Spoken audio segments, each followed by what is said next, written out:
And we are back with Sulphur Winter, Sovelwinter, the role-playing game, adventuring in Erik Granström's Tracoria. How is everyone? Yay, excited to play. I like it. Delightful and delighted to be here. That was and enjoying my 3-day weekend. Yes, you also have a 3-day weekend. I didn't even know you got that south of the border this time of year. Mm-hmm. I didn't know you got one this time of year. Family Canadian. Day. That's what we call it. What do you call it? We call ours President's Day. We're not here for family. We're here for presidents. Oh, okay. Your day sounds way better. It's part of our national. Way more deserving, too. Yeah, no, we have Family Day. But we do have a Victoria Day later on this year. So, you know, we get out one for our ex-head of state, too. So, there you go. We don't update that to, like, it's not Queen's Day. It's Victoria Day. You guys have like a Monarch's Day. The Monarch. Well, not the present monarch. It's the day where you keep your pinky out all day. Yes. God save the Queen and all that. There you go. Yes. All right. Anyway, how about we start ever so slowly with presenting of all the players. Hi, I'm Stephanie. I play, and I'm not going to say my name right yet, but it's Eldrida da Vumbra. I think I did pretty good. You did. I am your local huntswoman, traveler, and witch, basically, kind of. Not really. Almost. Yeah. Almost. You're up, Em. Oh, hi. I'm Harsamina, and I play Nefria da Kolhalla, and she just kind of does spy things. She's just out there getting information and, you know, just doing stuff, just working for the people. Clearly. And goat.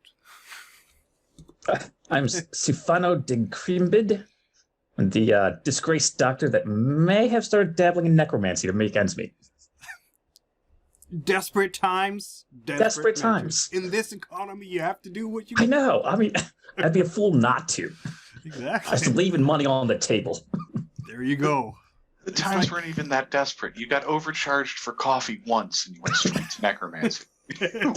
Have you seen Starbucks coffee prices these days? Of course I did. I'm the infamous Rob, and I'm playing Sir Artegue da Fontra Cilor, who is generally engaged in trying to keep all of these people alive while looking for sex parties. It's pretty fair. Again, a man of the people. Fontra Cilor is a delightful hive of scum and villainy, and there's basically no scum and villainy here except like real villains, not sexy villains. Be nice to the we don't know the audience. This is not that kind of game, guys. This is a okay. Yeah, or maybe it is that kind of game. I was told this to be building that R-rated. much. Should be aware of an R rating. That is what the audience should be aware of. Yes. Do you not stick around for the after stream parties? Exactly. Anyway, when Send the children ahead. I have a fake die here for whomever wants to summarize the last session. That's actually part of the rule set. Really? Yep. Whomever You have wants a limited amount of time before I just take it. Yeah. All right. I'll give it a shot since I don't have any fake dice. Okay. So we were about to go do other stuff when Artegue was very insistent that we sabotage the zombie supplies over at the spice mine. Mm-hmm. So then we had to go and come up with an elaborate plan that mostly fell apart and ended up with a solo campaign. of Steph's character sneaking in, sabotaging everything, getting high, coming back out. And then we delivered a bunch of weapons to the inn to discover they were cursed, and now we pissed off the locals by trying to give them dangerous weapons. So now we're quickly fleeing the city. Yes. Heading At to least- the Druid Temple.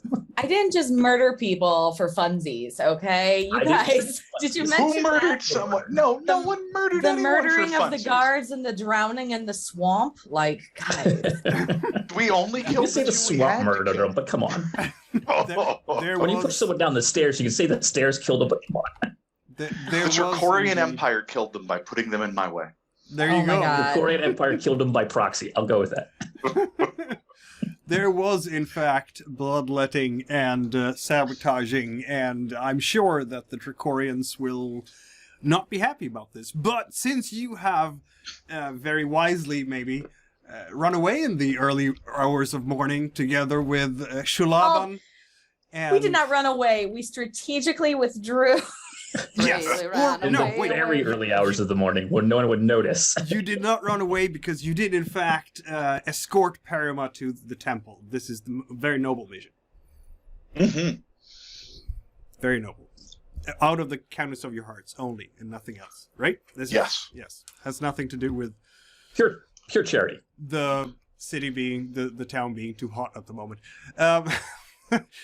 Anyhow, you are indeed now on the trek out of Arhem and towards the glacier, in fact.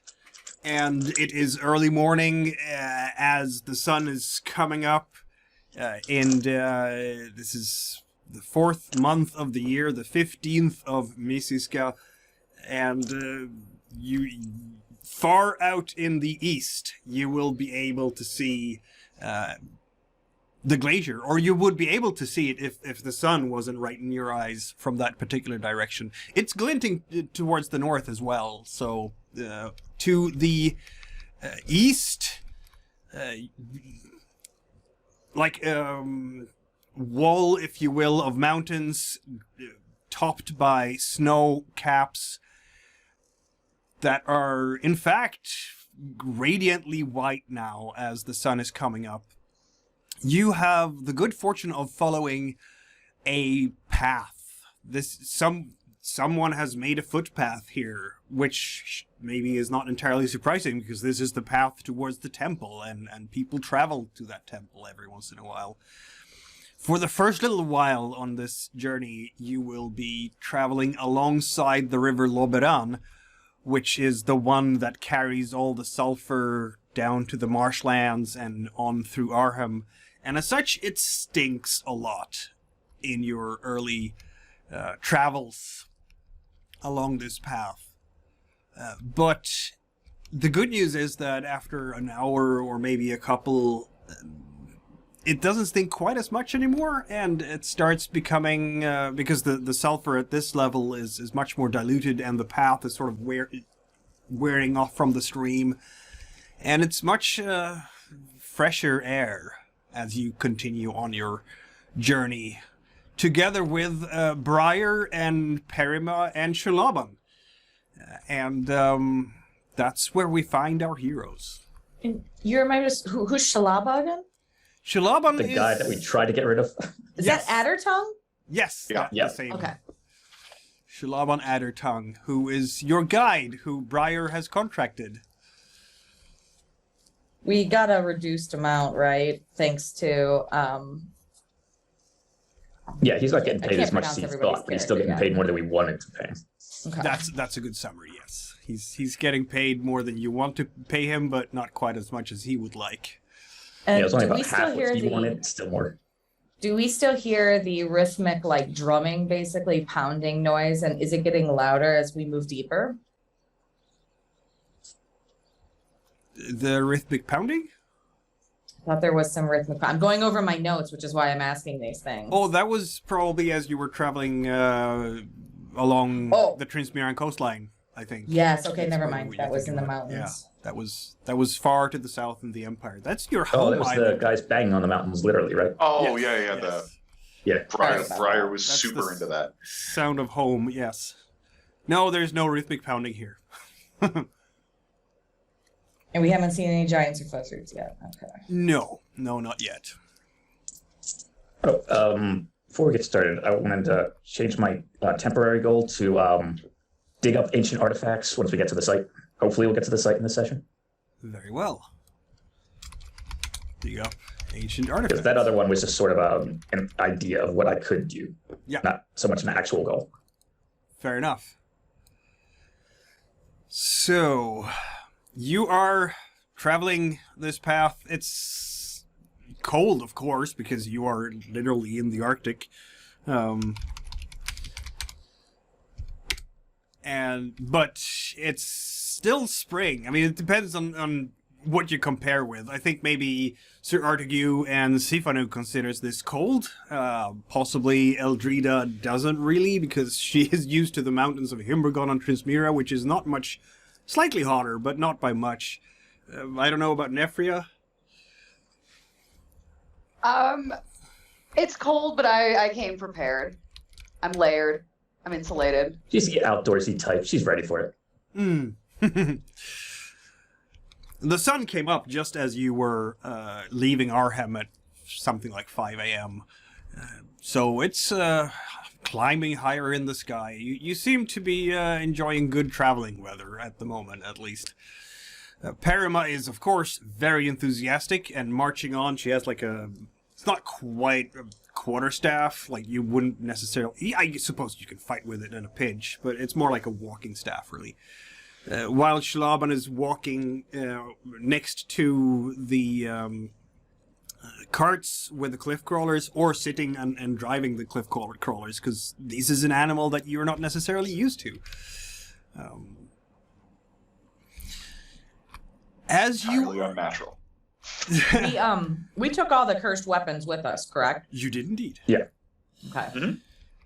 And as you keep traveling northeast, I mean, it is the path. Shalaban is not going to react to any.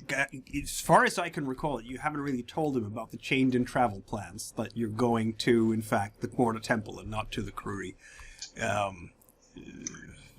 we're taking a little detour for a little science. detour. Yeah, he'll discover it soon enough.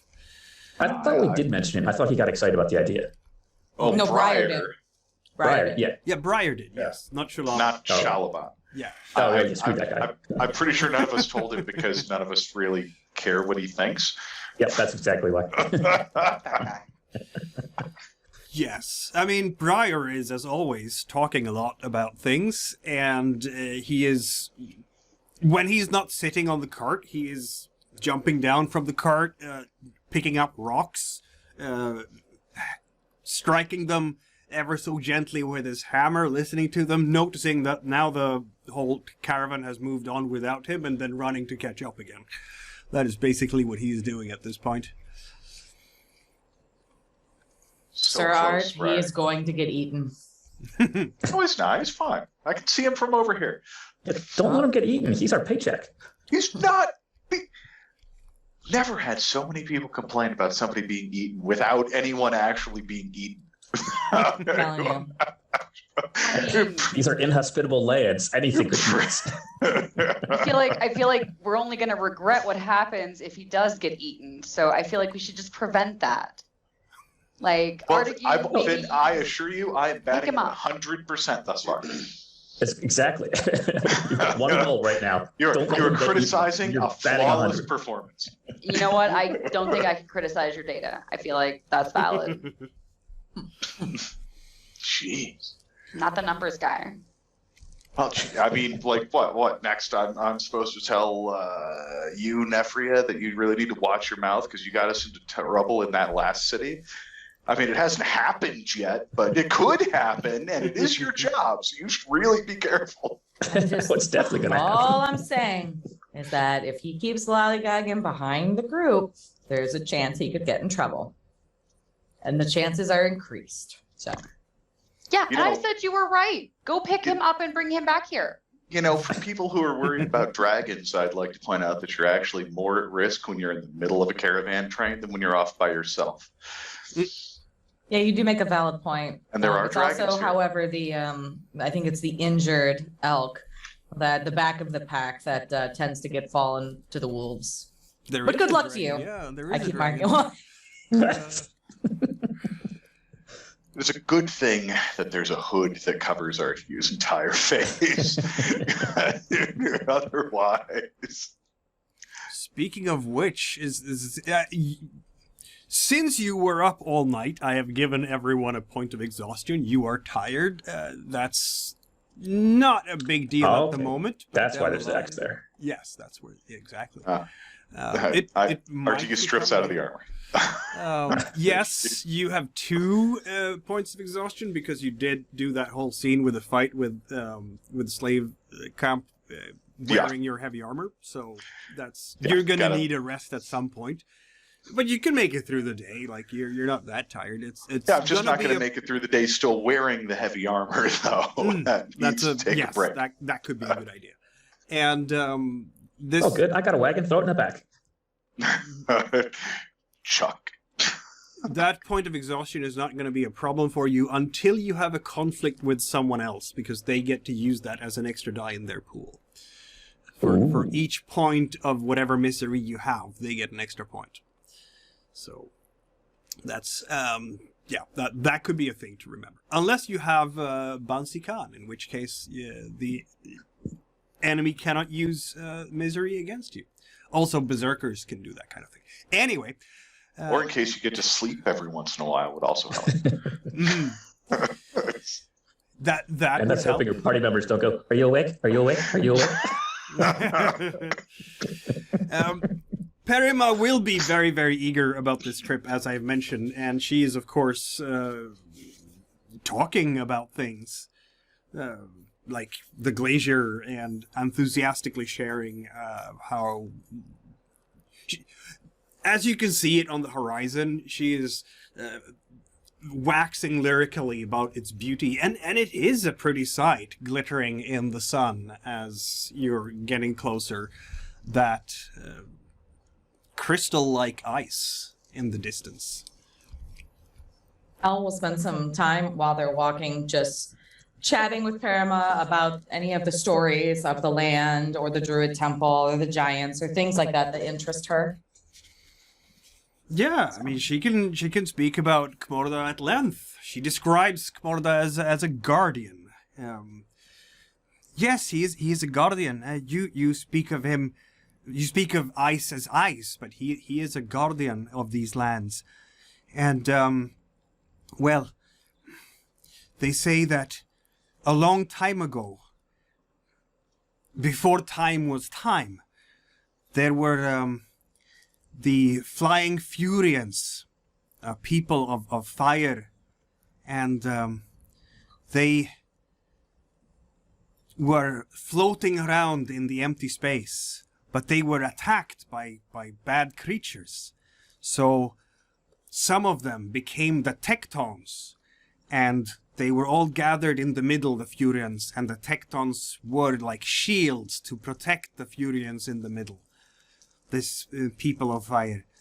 And these Tectons, they used the shield and created a protective area, a globe, if you will, around the Tectons, around the Furians.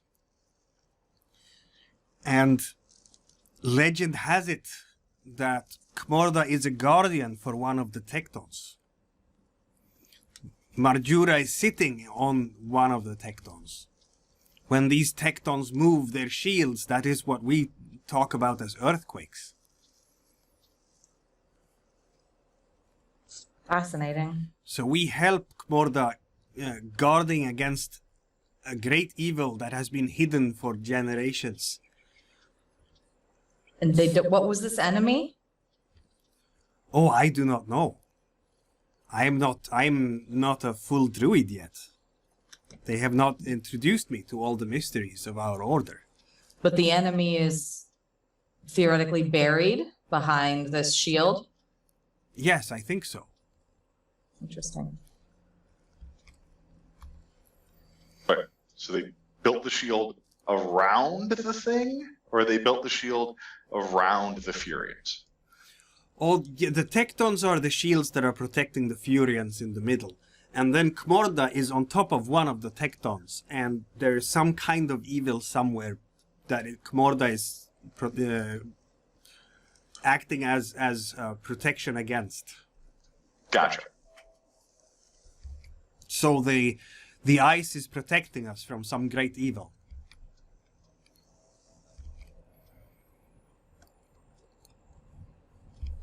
This is what our purpose is, to help Kmorda in that work. I see. And does Kmorda take a form, or is Kmorda the ice? Kmorda is the ice, I believe, yes. Fascinating.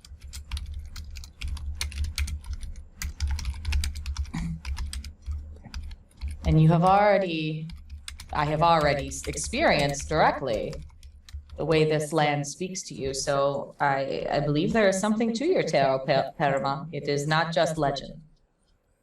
Of course it is not just legend. And she has this huge smile because now you believe like her. That she's obviously very happy about that. It will take you the better part of the day to make progress as you are getting closer and closer to the glacier. It's gonna be, I'm gonna say, you're taking a break for at noon to have a bit of a bite, maybe. Obviously, you will have brought some rations. I'm not gonna force you, Steph, to do a navigation roll here because you're led by Perrima. She knows this landscape very well indeed. This is her home, so your pathfinding is not strictly speaking necessary at the moment. You can see around you as you're walking, not really much forest around here at all. There are almost no trees. The one interesting feature of fauna that you might see is a small herd of some kind of bison or such like. It's some kind of horned animal that is walking in a herd in the distance. Perrima describes them as the Carson bison. These are the types of animals from which the Kvur people get the fat that Sir Artegue bought. It's very effective of keeping the cold away, even if it's fairly stinky. Do their hides have value?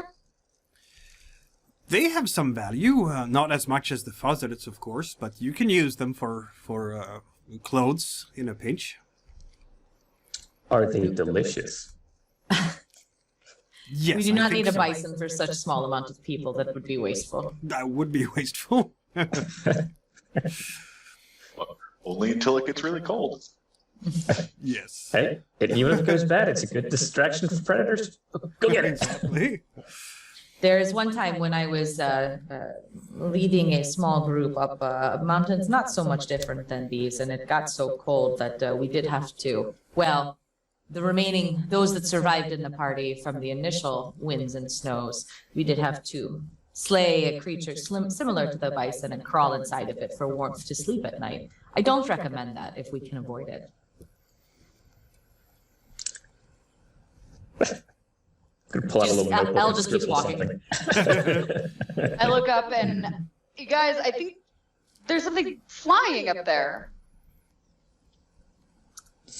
And we look up. I look for Briar. Briar's there. Briar's fine. He's Oh, coming he's up there there. running. Oh, good. Okay, Briar's here. He's the one up there screaming. Don't worry. He's coming running fine. with a stone. It's fine, you and found a he's shortcut. like, dink, dink, Shortcut.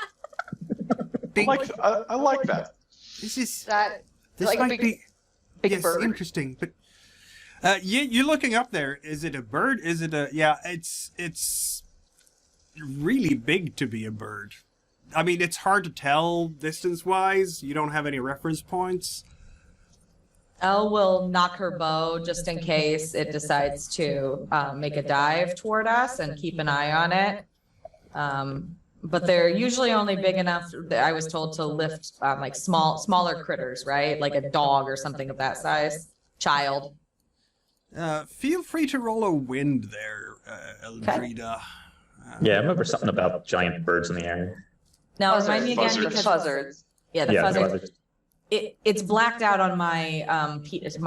So what do I need to roll fix here? that. It's a two dice. If you want to, you could spend a fate die for your huntsman ability, because that would apply being this, you're identifying animals. You don't have to.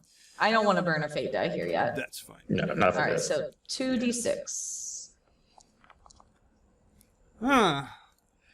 Well, it's the right size to be a fuzzard. Maybe. Hard to Okay. tell on this distance. Sun is a bit in the way for you to see properly. Okay. What a delight.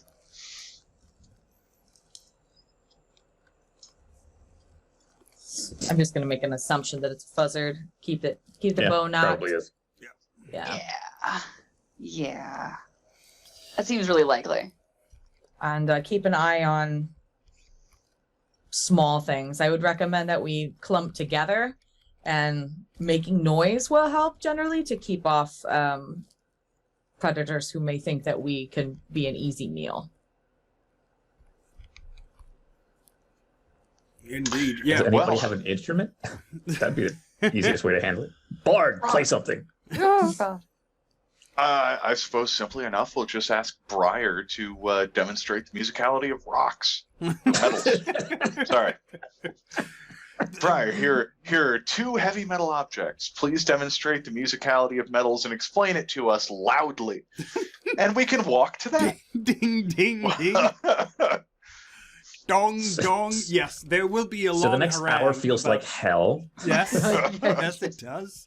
There will be a long harangue about various tonalities and harmonies and such like, which probably is not something that you will enjoy terribly much. But if he starts getting a little quiet, I'll just tell him to speak up because I can't hear him in the back. And, that way we'll go unmolested by fuzzards. Hopefully. I mean, this So is far, just an at idea. Elle has I- never directly dealt with fuzzards, but generally speaking, that's a pretty good tact with a lot of predator types. I'm Just all make in on yourself your suggestion. unappealing. Make yourself unappealing so they find easier prey. Yeah. This was your suggestion, but now we're listening to this rock. So after 10 minutes of making a note, point against. We are actually developing the first rock music. Get it? Yes. No. I- Okay, And whatever. I'm mean, old, so I obviously. I get it. Da doom dish. A literal da doom dish, maybe from Yeah. Briar. Briar. It will be about mid-afternoon, because you did set out very early, when you get to the edge of the glacier. And at this point, Shalaban is kind of looking up at all of you and going, and now we should go that way, and pointing toward the northwest. There's like a passage between the mountains there. Interestingly enough, what you can see there along that, where he's pointing between two mountains, it looks like very fluffy white, but completely sort of... It's not mist, because it's not moving. It's completely stiff, if you will, completely hard. Something white. Could be that giant white moss that Perrima spoke about when you were still in the ship. That is sitting in the valleys between these mountains. But Chalaban is pointing that way and saying, "This is the way to the area." Are you the Pathfinder here? Yes. Well, I am leading you to the dig site. No. No, we're going to the Druid Temple first. We're going to the Druid Temple. For science. Just be quiet. We keep walking. No, don't worry. Briar's got this all paid for. You're just coming along. It's a quick stop. We won't be long. It's going to help us get information about the dig sites and, just kind of go to the locals for information. It's like a base camp. Think of it like base camp to the archaeology site. He kind of shrugs after a while. You're paying for it after all. Why should he care? So on you go. It's the right kind of attitude to have. Yes.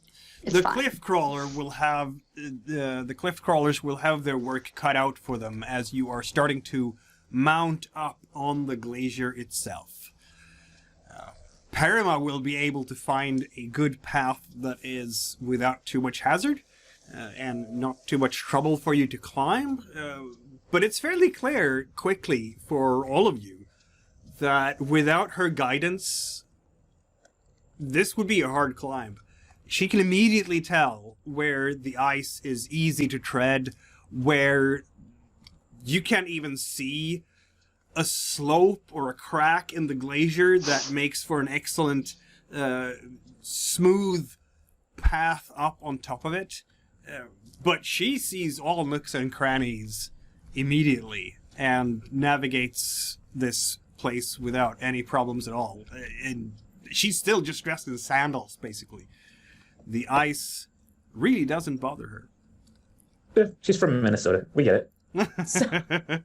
So for the record, I brought her along, and I'm the Pathfinder. Therefore, I take credit for all of her pathfinding abilities. Just pointing that out.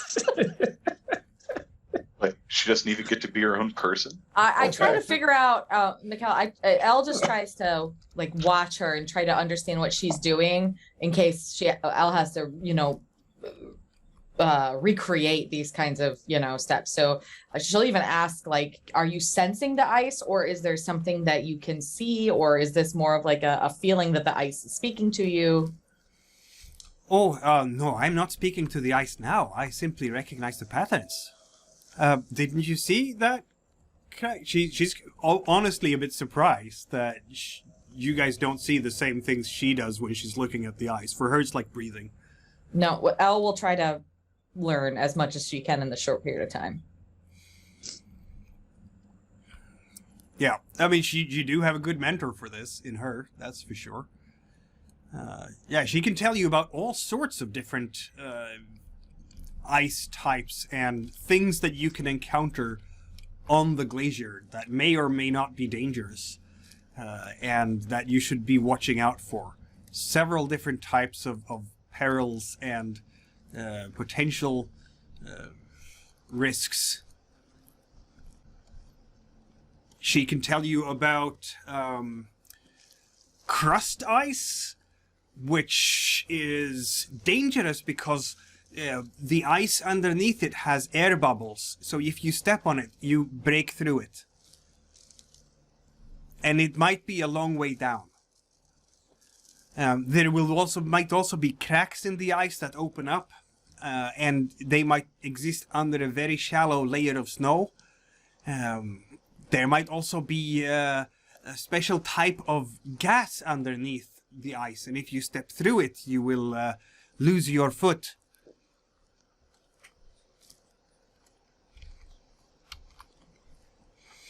She will lead you on top of the ice and identify some of these dangers if she sees them and when she sees them. But the first evening of this journey, you will be spending on top of the ice in whatever tents you have. It's a good thing I've got a big one. Yes. Yeah, I'm bunking with Sifanu. Yes. Since you were the first to ask if you can have the guest room. The rest of you are on your own, though, because I only got the one guest room. I think it was. That's my study. That's my kitchen. That's the living room. That's my room. So you can have the guest room. Can I sleep on the sofa, man? Sifanu, Pack you a pipe. It is the smartest if we all stay together. Fine. I guess I can move some of the furniture out of the living room to the study. I hope you're being sarcastic. Yes. I'm not. Yes, you are. Stop. I think we all bunk with Sifanu. Yeah. Nice and warm. Except I Shalaban cuddle has with to everyone. sleep under his own coverings together with Briar, I guess. No, Briar's with us. Briar's with you. Okay. So Shalaban is alone underneath one of the carts with some tarp Abducted. put down there for extra protection. He's totally Shivering? gonna get abducted. Totally, yes. And also No. shivering. We don't do that. He'll die out there. Yeah, he can sleep in the kitchen. He doesn't know well enough to come inside. Yeah. The temperatures are colder now, as you can tell, because I just did the whole thing with a... How cold is that exactly? That's pretty cold. Yeah, it's pretty cold. I since this weather thing on Foundry does everything in Fahrenheit and nothing in centigrade, I have to translate to myself so I know. Well, But you know, so that's 53 degrees Fahrenheit is not that cold. fine. No, but Not now it's really. up on the glacier. It's 8 degrees Fahrenheit. Well, that is cold. Yeah. Yes, that's much different from the 57 my computer's telling me. Where are you all seeing this? I'm sorry. That would be in Under the the dice. chat. In the chat, the Foundry. Oh, chat. gotcha. Today's weather. Very good. But as I said, you are spending a night on top of the glacier, and that will mean that we get new weather. Oh, you're lucky, aren't you? It's still nice and sunny. Good for you. Yay, we're getting our snow tan. Yes, you are.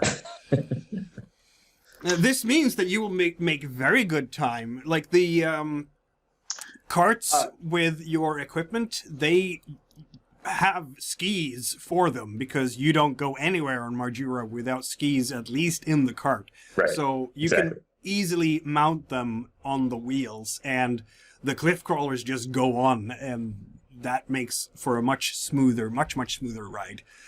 However, in the morning of this day, you will in fact come upon, as you're marching across the ice, I do want Nefria to roll a wind roll. Yes, please. Because she has the highest wind, so I'm going to have her do that. I thought I had the highest wind.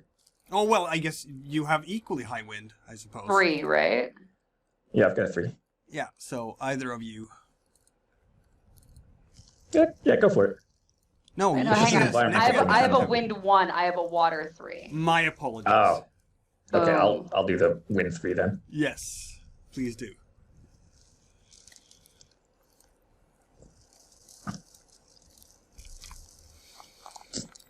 Boom. Look at that big brain. Excellent.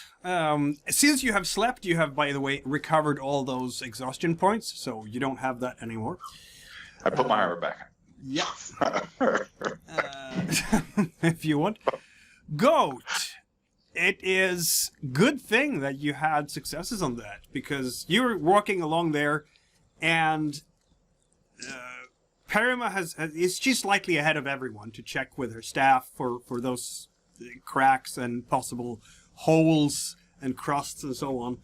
And Yeah. just as she has walked past, you can hear under your foot a large crack. And you manage to cry out reflexively early enough for Perrima to basically throw herself back on your side as a huge crack opens up. And I'm going to say, I mean, that was a success at cost. Maybe you take a point of exhaustion or fear there. I got 2 successes. Or is it because I didn't get a 6? That's because you didn't get a 6, yes. Okay. Yeah, that'll scare the bejesus out of me a bit. I'll take a point of fear. Yeah. Like, I almost lost my cart into this hole. What would I Yes, do without my exactly. cart? It's a substantive ice crack, 5 meters across when it stops moving, which forces you guys to take a detour, basically. It's, as far as you can see on either side, it just keeps running. Oh, I did not see that coming, says Perrima. I am so sorry, but this is what the ice can be like up here. I think it was because of the carts. They are extra heavy. I do not usually travel with carts here. Oh, we just lost someone. Rob. Yep. Hopefully he'll be back, I'm sure. Yeah. There he Like is. there, for instance. Perhaps to all my we windows? should at least tie each other so that it is not a person that falls into one of these do a rock climbing tie effectively. Yes. So And Elle so will you do. start tying everybody off. All the people get tied off together. The anchor will be Sir Art. Yep, he is built for being an anchor, that's for sure. Yep. I'll try to be more toward the front because I'm quick. So I'll be right behind Perrima to hopefully grab her if she starts to tumble. And we'll put Art in the back as the last hope. Sounds good. Sounds normal. Yeah. And so you continue on your journey across this icy glacier. It is in fact a fairly uneventful day aside from that. Well, fairly, I say. Fairly.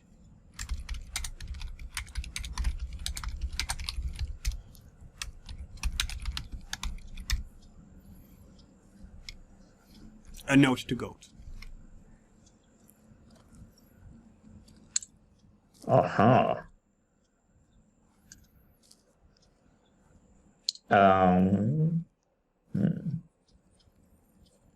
Okay. I'm not going to be secretive about it, but I'll tap Elle on the shoulder. I'm like, hey, by the way, that buzzard's still following us.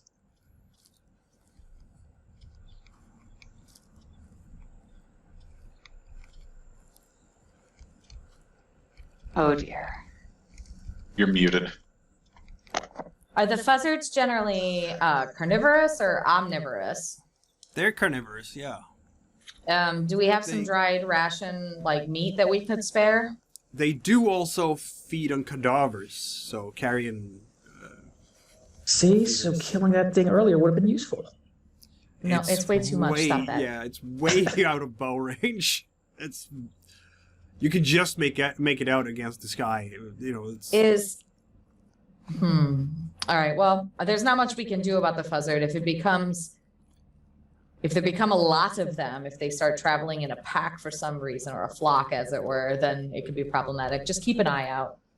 What are the odds you think the fuzzard is possessed by dark powers that have caused the ice to fracture and try to kill us? Nah, I think it's more likely the eyes of some sort of evil supreme being that's watching us. Okay, all right. So I should dial down the paranoia like a half click, but not a full Yeah, click? just a half click. I mean, there's definitely Okay. something shady going on, but, you know, it's not directly causing harm to her. This is all very distressing. Elle checks her stash and wonders if they've taken some of it. Like, your paranoia is too high. I don't understand. Everything's fine. Just continue on. They're- I'm not to say we're going to die the next 10 hours. I'm just saying. Dragons, wizards, giants. Pretty well seems like all bets are off. Right? Exactly. Just be prepared, you know. Don't panic, just be prepared. Yeah, Perrima is a bit weirded out by that too. But if Eldrida says everything is fine, then everything is fine. That's Wow, that's some Perrima's lying thing. powers. If you can get the local to think it's fine. Keep Wow. calm. Carry on. Perrima is not a ranger. She's a druid. There's a difference. In other words, Perrima doesn't know much about animal behaviors. She spent most of her life with the animals like flying after her and helping her do her laundry and stuff, right? So. No. Oh, not that kind of druid. No, not like that. Druid. If it's about ice, she's your gal. Animals, not so much. Right. Fair. So you continue, and that's the big event of the day was the ice crack. Other than that, this is a very calm day, and you can get to enjoy an absolutely astounding landscape of rising and sort of undulating ice around you that obviously it moves slowly because it's a glacier, but it's a frozen river to your eyes and glittering beautifully in the sunlight. In fact, Perrima, I think she might have thought about this, brought some of those special little goggles that you can have to prevent yourself from going snowblind, which is nice to have. You just put them over the nose like that. Because it's a very, very powerful sunlight up here when it's a clear sky like today. It's this. You spent the entire day basically on the glacier, just marching, and you should. Because of that, of course, the frozen trail. There we go. It's cold, and you will hear the crackling under your feet as you walk. That is what you hear.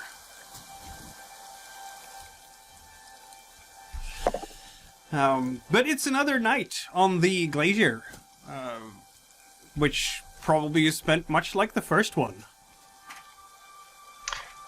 I would Yes. imagine. Everybody have a bundle up fancy and- gathering in Sifanu's tent. And Did you still notice Oh, the fancy. Well, buzzard I'll bring out the following good china us? then. As it grew darker, did you still notice the buzzard following us? Did I? check Yes. your message. Yes, I did. It's up there. I gliding think we on the should. wings. I think we should set up watches tonight. We're going to have to keep a fire. It may attract additional predators. I think we should set up a watch. I mean, I suppose more fooled me. You're talking about a watch outside of the tent. No, I don't think that's necessary. It will be very cold, unless you want to park it out around the fire. I think it's actually just good to make sure no one is approaching us so that we are not taken by surprise. I mean, the thing's just gonna swoop down and flies. And you're not going to be able to see it in the night sky. I'm I mean, that is a... Okay, that's a reasonable point. not worried about the fuzzard sneaking up. I don't think a fuzzard is going to sneak up. I am actually a little concerned about what you said earlier and the fact that Perrima could not sense the ice. So I'm more concerned about people than I am a fuzzard. Dar, set up a watch. So I can move the paranoia needle up a notch? No, just keep it where it is. Don't bring it down. Yeah, No, okay. it's where it is. Like, we don't need an outside watch. We just need someone awake to hear footprints in the thick snow. Yes, you There's will no hear. way it's sneaking yes. up on us. Yes, Then, yes. ideally that somebody to hear an approach or the flapping of dozens of wings or something along those lines. Yes. Yes, then absolutely fine. As a general rule, someone should probably be awake and on watch, even when we're sleeping in an inn. Generally, yeah. You make a valid point. Paranoid one. I didn't turn it up. It's the same levels.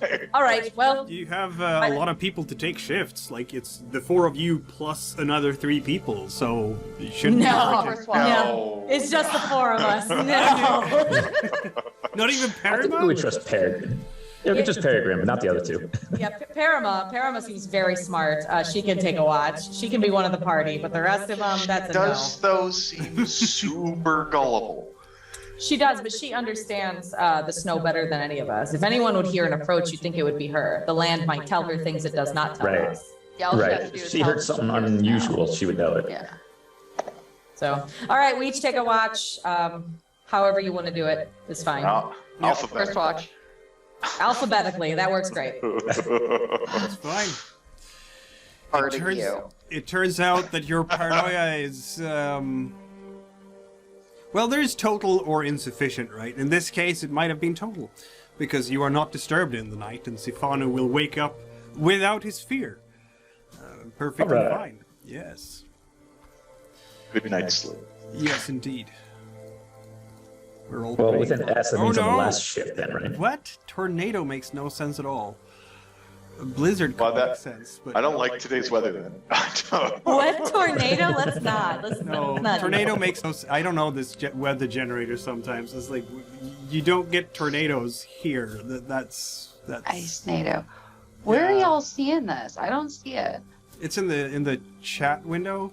So the same place where you have the dice rolled. I don't see a change. All I see is like torrential drains from an hour ago. Yeah, same these. Yeah. Oh, okay. Likewise. That's Yeah, whatever you're you're right. clicking is not posting. I don't know why it does that. Okay, is that no? It should. Yeah, be I assumed that was on purpose, but now it occurs to me it may be a bug, not a feature. Yeah. Probably a bug. It's hard to tell. Yeah. Seems to be a Interesting. lot going on with this program. Yeah, apparently. Anyway, clear skies again. No tornado. No tornado. no tornado. But we're not Very ruling out nice. Sharknadoes, though. Exactly. No. Oh, just wait until you get the giant nados. And you continue your journey. And in this day, the one interesting thing that you will see on this glacier is in the distance, aside from the fact that, yes, there's still something up there flying, and it's not just birds, but you can also see walking across the glacier far, far away, and Perrima will point it out, it's a mammoth.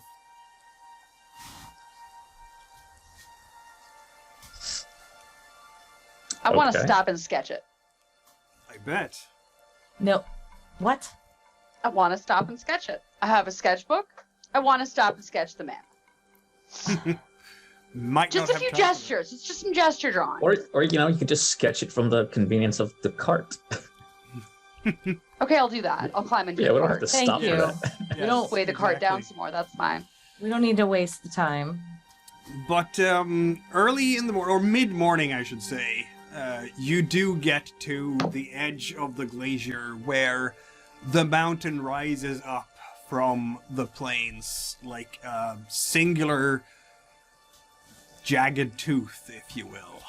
And Perrima is almost running up. She can't contain herself, but she has to because you have two carts that are pulled by cliff crawlers, so she just has to wait patiently until you get up there.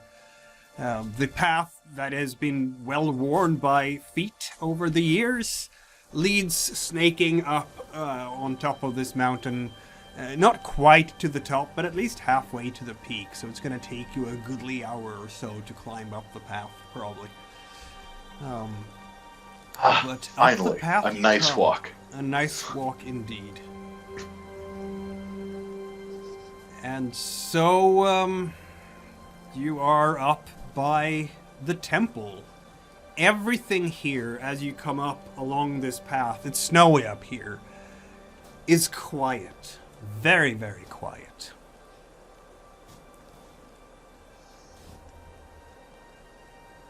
Perrima is absolutely confused. I'll be right back. I'm sorry, guys. So Perrima, are your druids usually this, toned down? No, they should be out and about and doing things. Right. So don't go running off. But I'm just going to suggest that perhaps since the druids back in town you wanted to meet had disappeared suddenly, and now that we're here, the druids have all disappeared suddenly. Let's just proceed as though danger were afoot. Huh? Right. Huh? We'll just raise There- paranoia needle just a tick. There All are right. some worrying signs here. Right by this opening in the wall. Also, I can only see a black screen. Does anyone see something different? Yeah, I only see that's all I black see. as well. Oh, okay. I'll fix that. Why? Or when you said right over here, I'm like, oh, Yeah, dude, he wants me okay. to be able to That's see. Oh no. Oh, Oh no, weird. another map that didn't load. That's where, yeah, okay. I guess they don't have. Nope, they didn't have vision. That was the problem. For some reason, I have to update your tokens so they always have vision, which is kind of. You're kind of like Jesus that way. Aha! A whole map. Now you should be Gotcha. able to see. There we go. Oh, And we're like an hour up the mountain, you said? Yeah, just about. And up there by this opening in the wall, you can see that there is a basically it's another piece of rock, but it's been carved out as human holding out the hands in a greeting, but the head is gone. and it stinks terribly because someone has smeared it with excrement and made a bunch of scrawlings on it. And when you get close to that, Perrima is looking absolutely petrified. Okay, so that's not normal. All right, so I'm going to escalate to weapons out.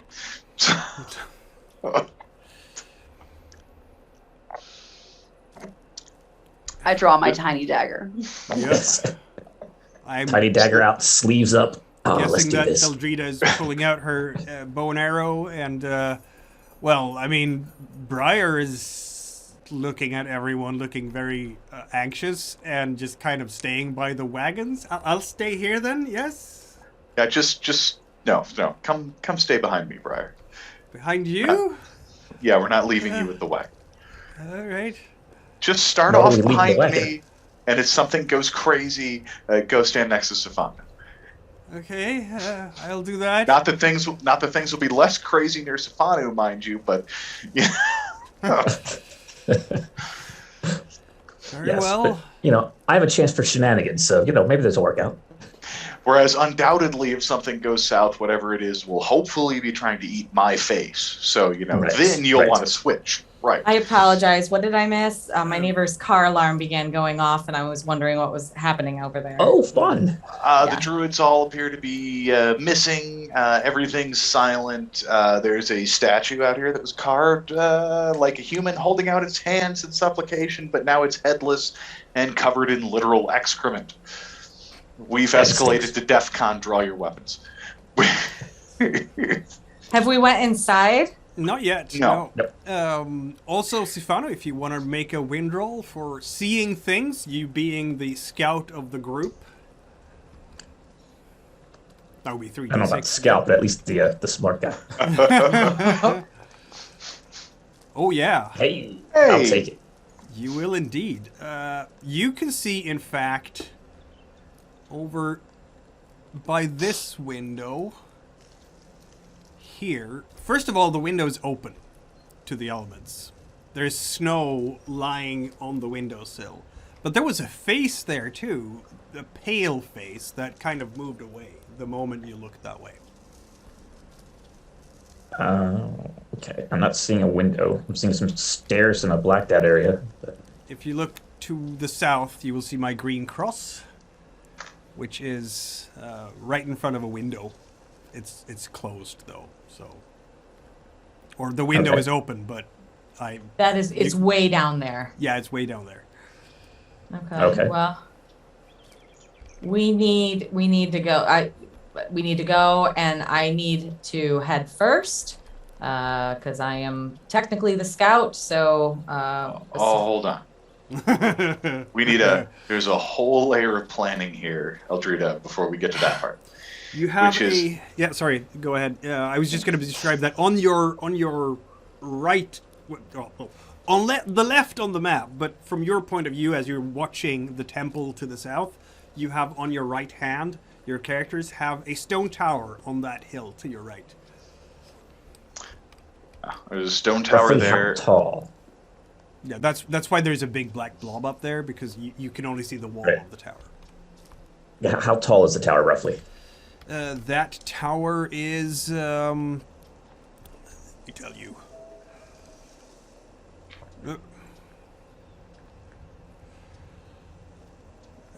I think it's, oh, here we go.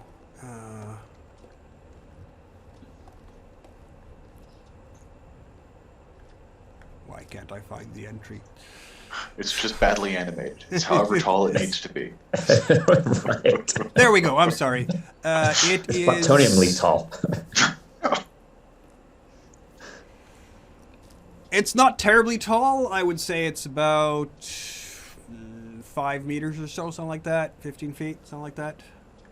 There okay. are windows up there, right on the top floor, if you will.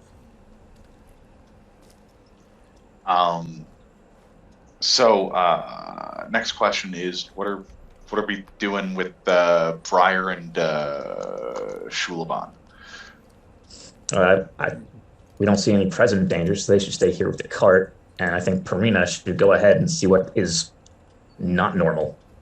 Yeah, I Yeah. think Perrima and I. This place is. I will accept that we don't see any danger, but this place is definitely dangerous unless the druids decided to knock off their statue's head themselves and cover it in shit.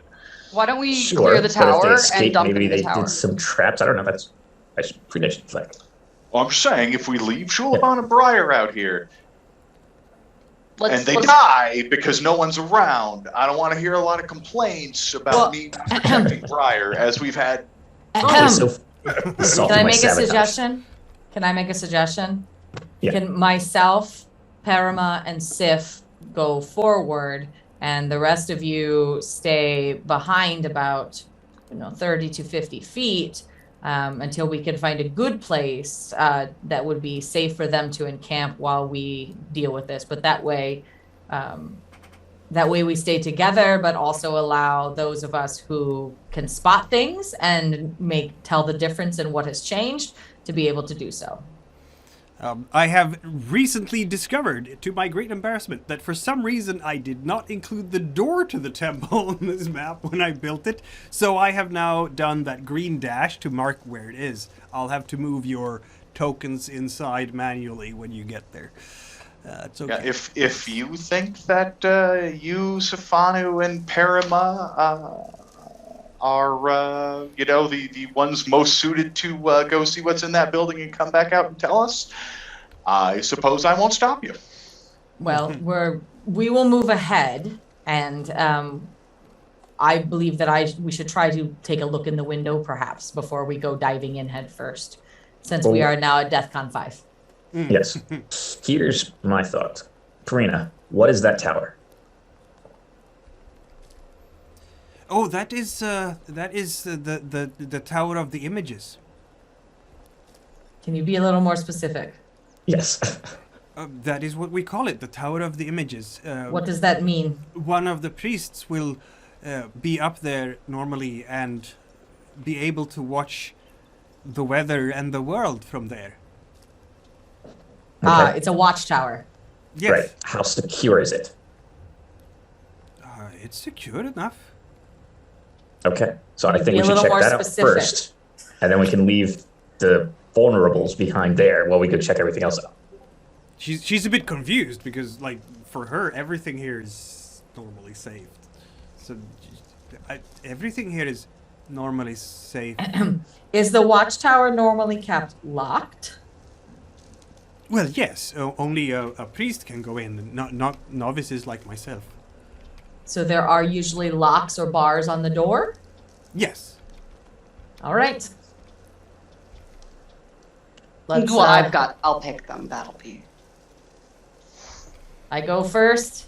Can I cut through here? Is that like an opening that I can cut through? No, that's exactly it. Yes, that's the Okay. opening in the wall. Eldrida will go forward with her bow drawn, Yep. scouting until she gets to the window. Okay. Are you sneaking as well? I would love to be sneaky. Then roll your fire, which is 3d6 if I recall correctly, because you Yep. are the sneaky one. I crush it. You do indeed. That is lovely. You are like a ghost, I think. And that's going to help you immensely, I think, probably, because, well, basically, you will take great care to stay out of the view from the open window, probably sneaking along the edge of there, or maybe that way even, because this open window has a limited view, right?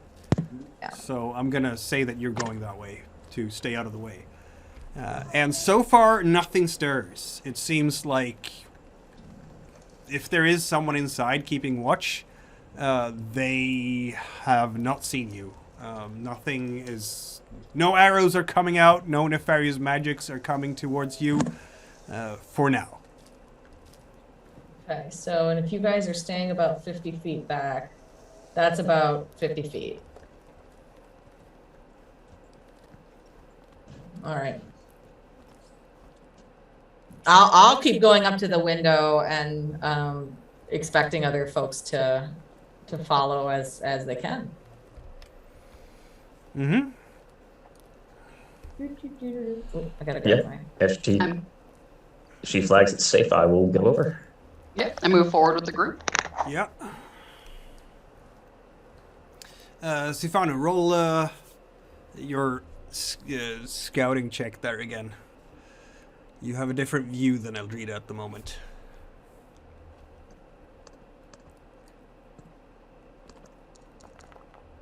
Look at that. Oh, yeah. Nothing escapes Sifanu's hawk-like gaze.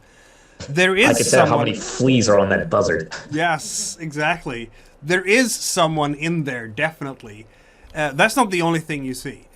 So there's another face that peeks out a bit, like tries to take care, unlike that first face that you saw. This face is kind of trying to take care to not expose too much of it, just the eye peeking out. But it's a green face, not human, any type of human skin color that you can imagine. It's a green face, like literally green, plant green. And then it withdraws. Okay. There's also Pale face, something. green face. Got it. There's also something glittering on the windowsill, some kind of mucus. You can, with those sixes, you can see it from that far because it's catching the sunlight in ways that the snow really doesn't. Okay. I'm going to let out a bit of a whistle and do a little roundup thingy. Try to get everybody to come towards me. And then I'm going to slowly whisper the situation and ask if Perrin knows of any green-skinned people that roam this neighborhood. No, she says. Green-skinned people? No. She looks absolutely confused. What about weird silvery mucus? Know of any creatures that spit that? No. Okay, then. What is going on? DEFCON 5. Artegue, you want to take the front line? No, that's just for the record. It's not DEFCON 5. The scale works in the opposite direction you think it does. DEFCON 2 then. One is nuclear war, and 5 is there are no conflicts anywhere, don't worry about it. All right, well, this is a 4 then, because we don't know that they're hostile. We just All suspect it. right, so we're up to summoned Artegue, so we're at bash down the door? No.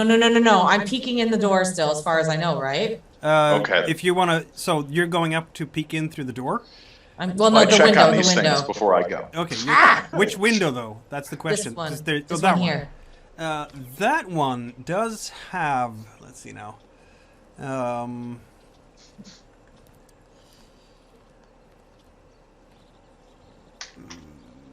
window.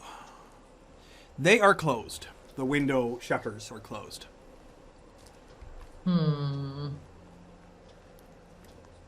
From there, you can see that that window that is open over there. One of those hatches have actually been torn down and is lying down in the snow.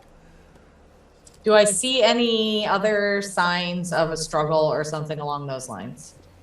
Not out here, no. But it might have been. I mean, you're an outdoors person.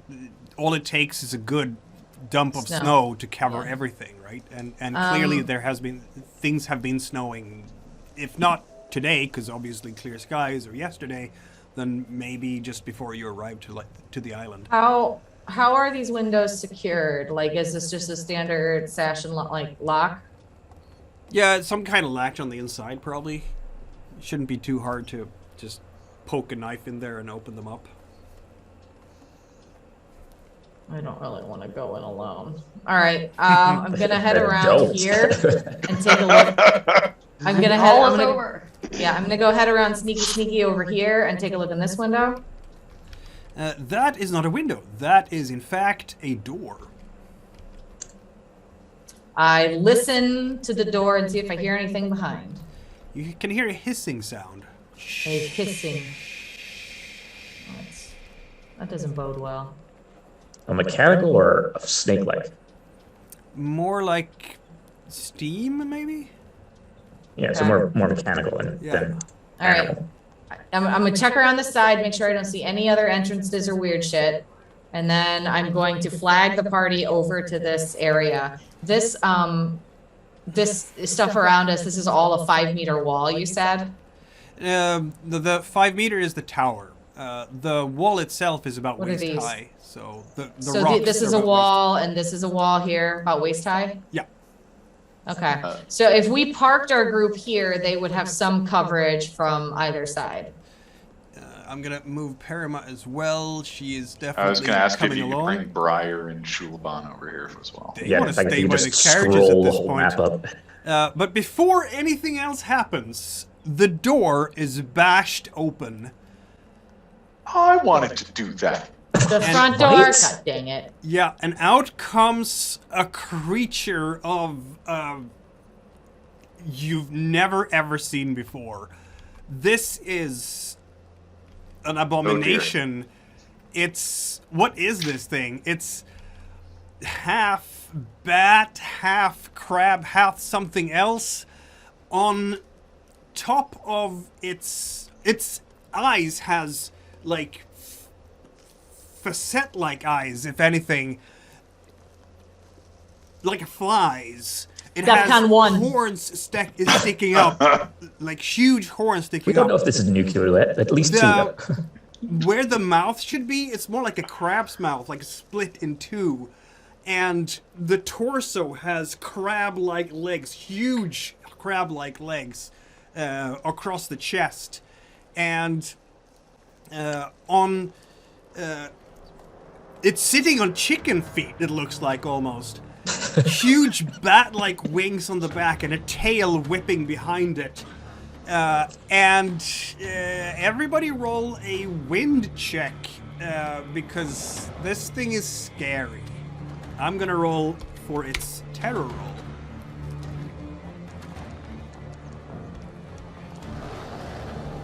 You will need as many successes as it has, or more. So it has 1 success. Goat has, yeah, you're fine. I got 2.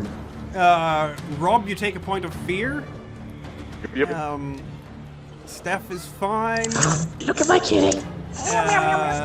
Nefria Oh, no, also not plus takes one, a point so of that's- fear. I do not yet have the ability to not be afraid of things. Yeah. Nefria also takes a point of fear. Yeah, so it's basically jumping out the door with these wings that are flapping a bit, and behind it comes a man dressed in a long red robe.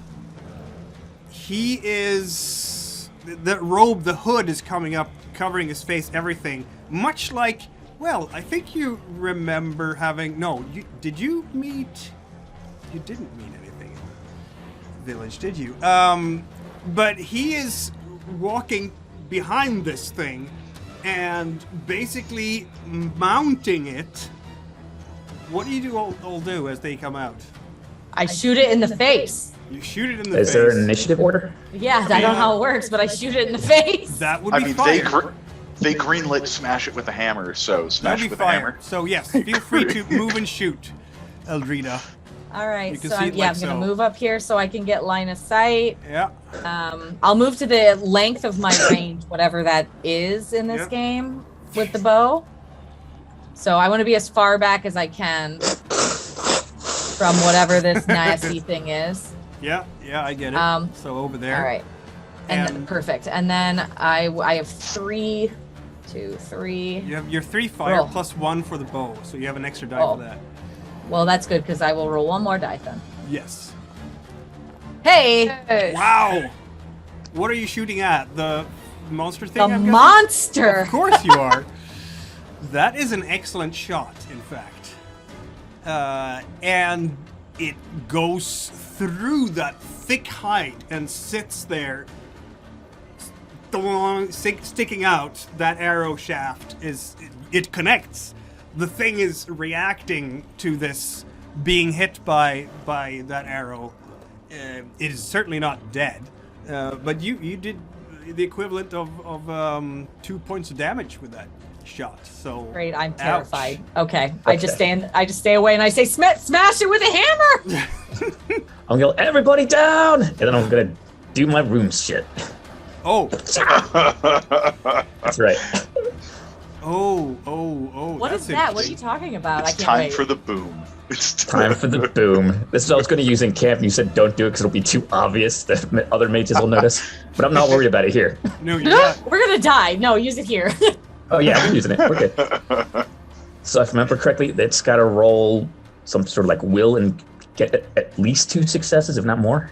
Yes. Is it If you are, one of if you them are or both of close them? enough for them to see it, this is absolutely true. So you are advancing on Yeah. them, Yeah, basically. anyone and- who can see it, which is going to be Putting- them since they're charging us. Yeah, putting your arms together like that. Yep. I have to decide whether. Like, the demon is looking towards. Yeah. Sifanu, you are a spellcaster. This is not a creature from this world, right? This is a demonic. Yeah, being. it's fine. And, It's yeah, fine. It's fine. I think Eldrida might connect that too. So that's interesting. I'm gonna have to roll a wind check for some folks here. Luckily, he has very good wind. Look at that. Oh, you kidding? Yeah, Oh, what a good roll. that was a very good roll. He seems Of course. completely unaffected by that. Which one, the demon or the rider? The rider, the man in the red cloak. Yes, your puny magics does not affect him at all. I'm guessing it doesn't affect the demon either, huh? And I took that Apparently not. seriously. So is anyone on fire 1? No. So I'm gonna allow you guys to do your things. I look over at Sifanu like, what? That was the boom? It works on regular guards. What will Nefria and Artegue do? It told us something very important about the creature as far as I'm concerned. Yeah, right. It pretty much does not give a crap about mortal magic. Oh, dear God. Perrima is a brave one too. Who rolled so that? she's not scared. She's mostly enraged, I think. Must be nice. But Artegue, Yeah, what do you want to only do? 5s and 6s? Yeah, it's pretty nice. Oh, I'm gonna charge the thing that Sifanu has identified as another worldly creature, and I'm gonna hit it with my hammer. You will not be able to get up to it this turn, I'm afraid. It's a bit too That- far of a run. That is a tragedy. Can I jog It up really there is. and throw a snowball at the other guy, Just- or a chunk Well, of the ice or arms. If something? you have the warhammer in both hands. All right, fine. Nefria, anything you want to do? Running. Yeah, can I use this like profanity's ability to make the rider feel sad about himself? You got the ugliest dog I've ever seen. Like convincing, like you're not gonna win this. Like this is a really bad idea. Like what are you even doing? What the fuck is wrong with you? Why not? Go ahead and try. All right, so how do I roll this? That's your water plus a fate die for your profanities if you want. And you will need to roll enough 6s to break the rider. I love and the fact that depends- during combat you're like, and you're ugly, and you're gonna hurt his feelings, and it's my favorite thing that you've. It's wonderful. And that depends on how much water this guy has. So if he only has 1 water, then you only need to do 2 points of damage, and you would do that with a single 6. Fate die is optional though, right? Fate die is optional, yes. Do it. No one ever won no games going easy. True that. Oh my! There's one. Yep, that's You know, he put all those whatever points you're into saying mine, right? to this person, you can see fear in his green face. And he mounts the thing and it starts flying away. They just bolt.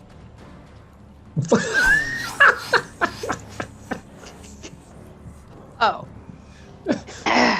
Well, fuck him Critical and his shots to mother. They do delicate not areas, start fight. scary wounds, paralyzations. Nah, nothing. That one insult to his mother, he's out. They Yup, do not stop to fight. I didn't sign up for this. Clearly. Well, that's Artegue looks at his hammer. He looks at Nefria, kind of pouts a little bit, like, but I didn't even get to hit it. And nobody What? died.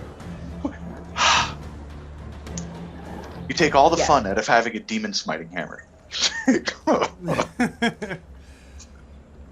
It might just be that you will get more occasions to use it. Who knows? No, this was the one and only chance he'll ever have. He's heartbroken. The whole game. This guy surely will not be back and in greater numbers. Nope. No. It No, was a why cameo would he? appearance. You mocked him so viciously. We certainly don't have a time limit to explore what's happened here. You mocked him out of combat? I did. Apparently. Yeah, he's gonna need at least 5 years of therapy to come back. Yeah, I and, like we're not going to see him for demoralized a him. long time. We're not gonna Like, tail between his legs, like, he's gonna go home and cry because his mom doesn't love him. And never did. You should be ashamed of yourself. What would your mother think? And he breaks out in tears. Like, she just died a week ago. It was like a really sore spot for him already, and that was just like crushing. Didn't even get the time off to go to her funeral. Like, he was here, just doing stuff. No, that's part of being evil, man. You don't get time off for personal days. Yeah, Well like, then, since the doors are torn down, and Evil does not Eldrida is have very good benefits. confused about what happened, she'll just go over there to the open door, I guess. Well, Yeah, that's Well, when you I- get the next interesting situation. my job's done here. Because after they have flown away, I think Artegue might get a use for his hammer after all. I'm not heartbroken. over It's yet. not going to make me feel better now. Out of the door comes the undead.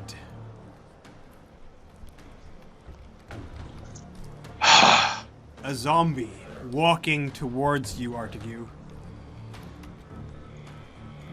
It has a Seems club. safe. Can I walk away from it? Yes. I you mean, can. am I attacking the zombie? Yes, It's up murder to the you. zombie, Artegue. Well, You I can don't always know. murder zombies. People are very persnickety about people getting hammered around here. So yeah, in that case, I just kind of tee up, wait for the zombie to walk to me, and smash it with a hammer. Very good. Smash it with a hammer. It's followed by skeletons. Delightful. Oh my god, what? Smash it. I keep walking backward. So obviously it's stone. I do not recall though. Does the hammer give me an extra die, two extra die? So you get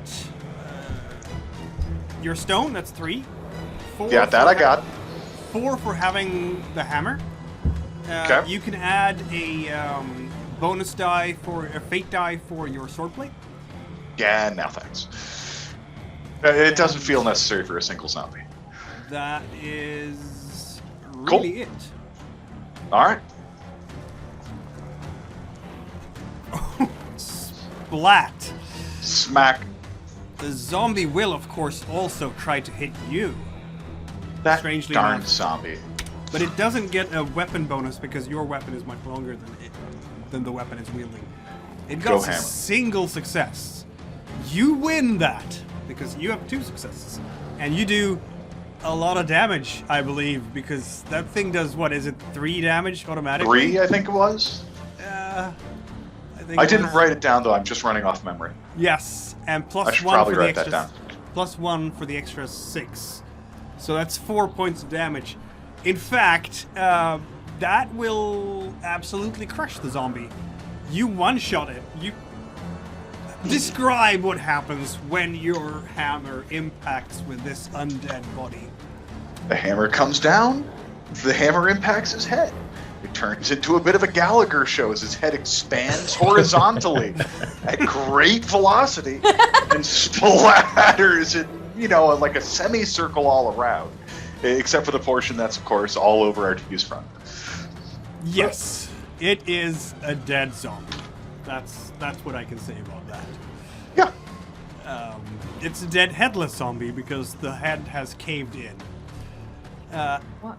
The skeletons Remove will the head come and destroy out. the brain. Yes. What? And engage you. There's 2 of them, and you have done your attack now. So right now they will. It's like a new turn, but you're on the defensive now. So they count as the aggressors. Those darn skeletons. However, does Eldrida want to shoot at a skeleton before they engage? I mean, are they all bones? Is there no They meat are all on bones. them? There's no meat on these guys. I don't know how to shoot at a skeleton then. Headshot. Aim Just for take the eyes. headshot. Maybe you can knock its head off. Okay, yeah, I will try to not, like a bullseye, I guess. I mean, I don't think it would be a pelvic shot, so. Hey, if you could hit one of those hip joints, right? No, it's skeletons, That all was a bones, guys. Terrible shot. All bones. All bones all the time. I Great. Takes the guess rib. your hesitation from actually seeing walking skeletons has put fear in you, and you just shoot wide. They will try to attack Artegue with their fists. They don't even have weapons. They're just kind of wailing at you.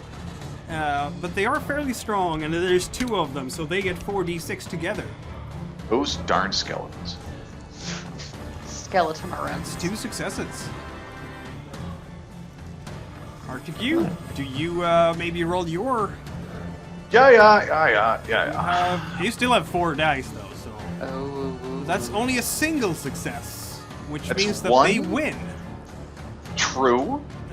However, they only do 2 points of damage on you, and you have heavy armor, which That sounds absorbs like no 2 points points of armor. So 2 points. So yeah, exactly. You don't get hurt. They are hammering away. You can feel that they are strong. These skeletons. They're not. They might have no bones, but they are clearly infused with unholy sorcerer's powers, and you feel the impact from that.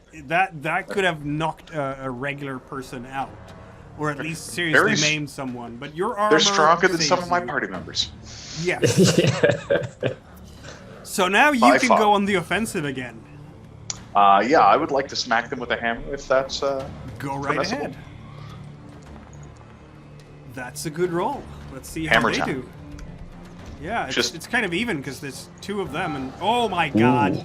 Oh! You are trying to get a good hit on them, but apparently you get entangled in their bony arms, and another No kidding. strike comes at you, but again, your armor soaks it up, so you're unhurt. That would have done 1 Alright. point of damage on you, but nothing, because... Sifanu, Nefria, anyone want to do anything? I want to Sifanu. start chanting unholy shit and literally rip the necromantic magic out of one of the skeletons. Go ahead. That seems My very man. appropriate.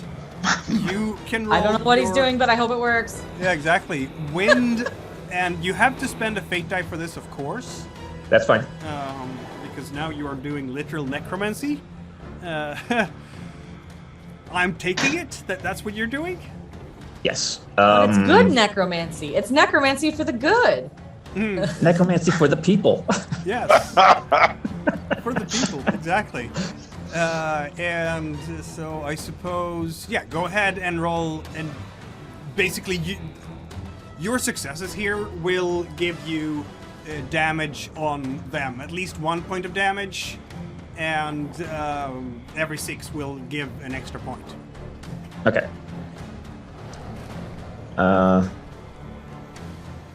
So it's 4d6 altogether for you. Okay. And I can use experiences to reroll if I screw this up, right? Indeed. Okay. That's a good roll. You need that 6. Oh, let's see now. Is the last one? No. So again, my rule of thumb here, because we don't have different colored dice for the fake dice, is the last dice on the row are the fake dice. If you had rolled a 1 on your fate die, you would have had a bad Right. anti-creationist backlash. But you didn't, so you're fine. Yeah, I'm gonna have to take your word for it because I only see a total. I see the individual dice, but I don't see what order they come in, so I'll have to take your word for it. If you should be able to just click there. Yeah, so if you click on the 4d6, you will actually be able to see the different dice.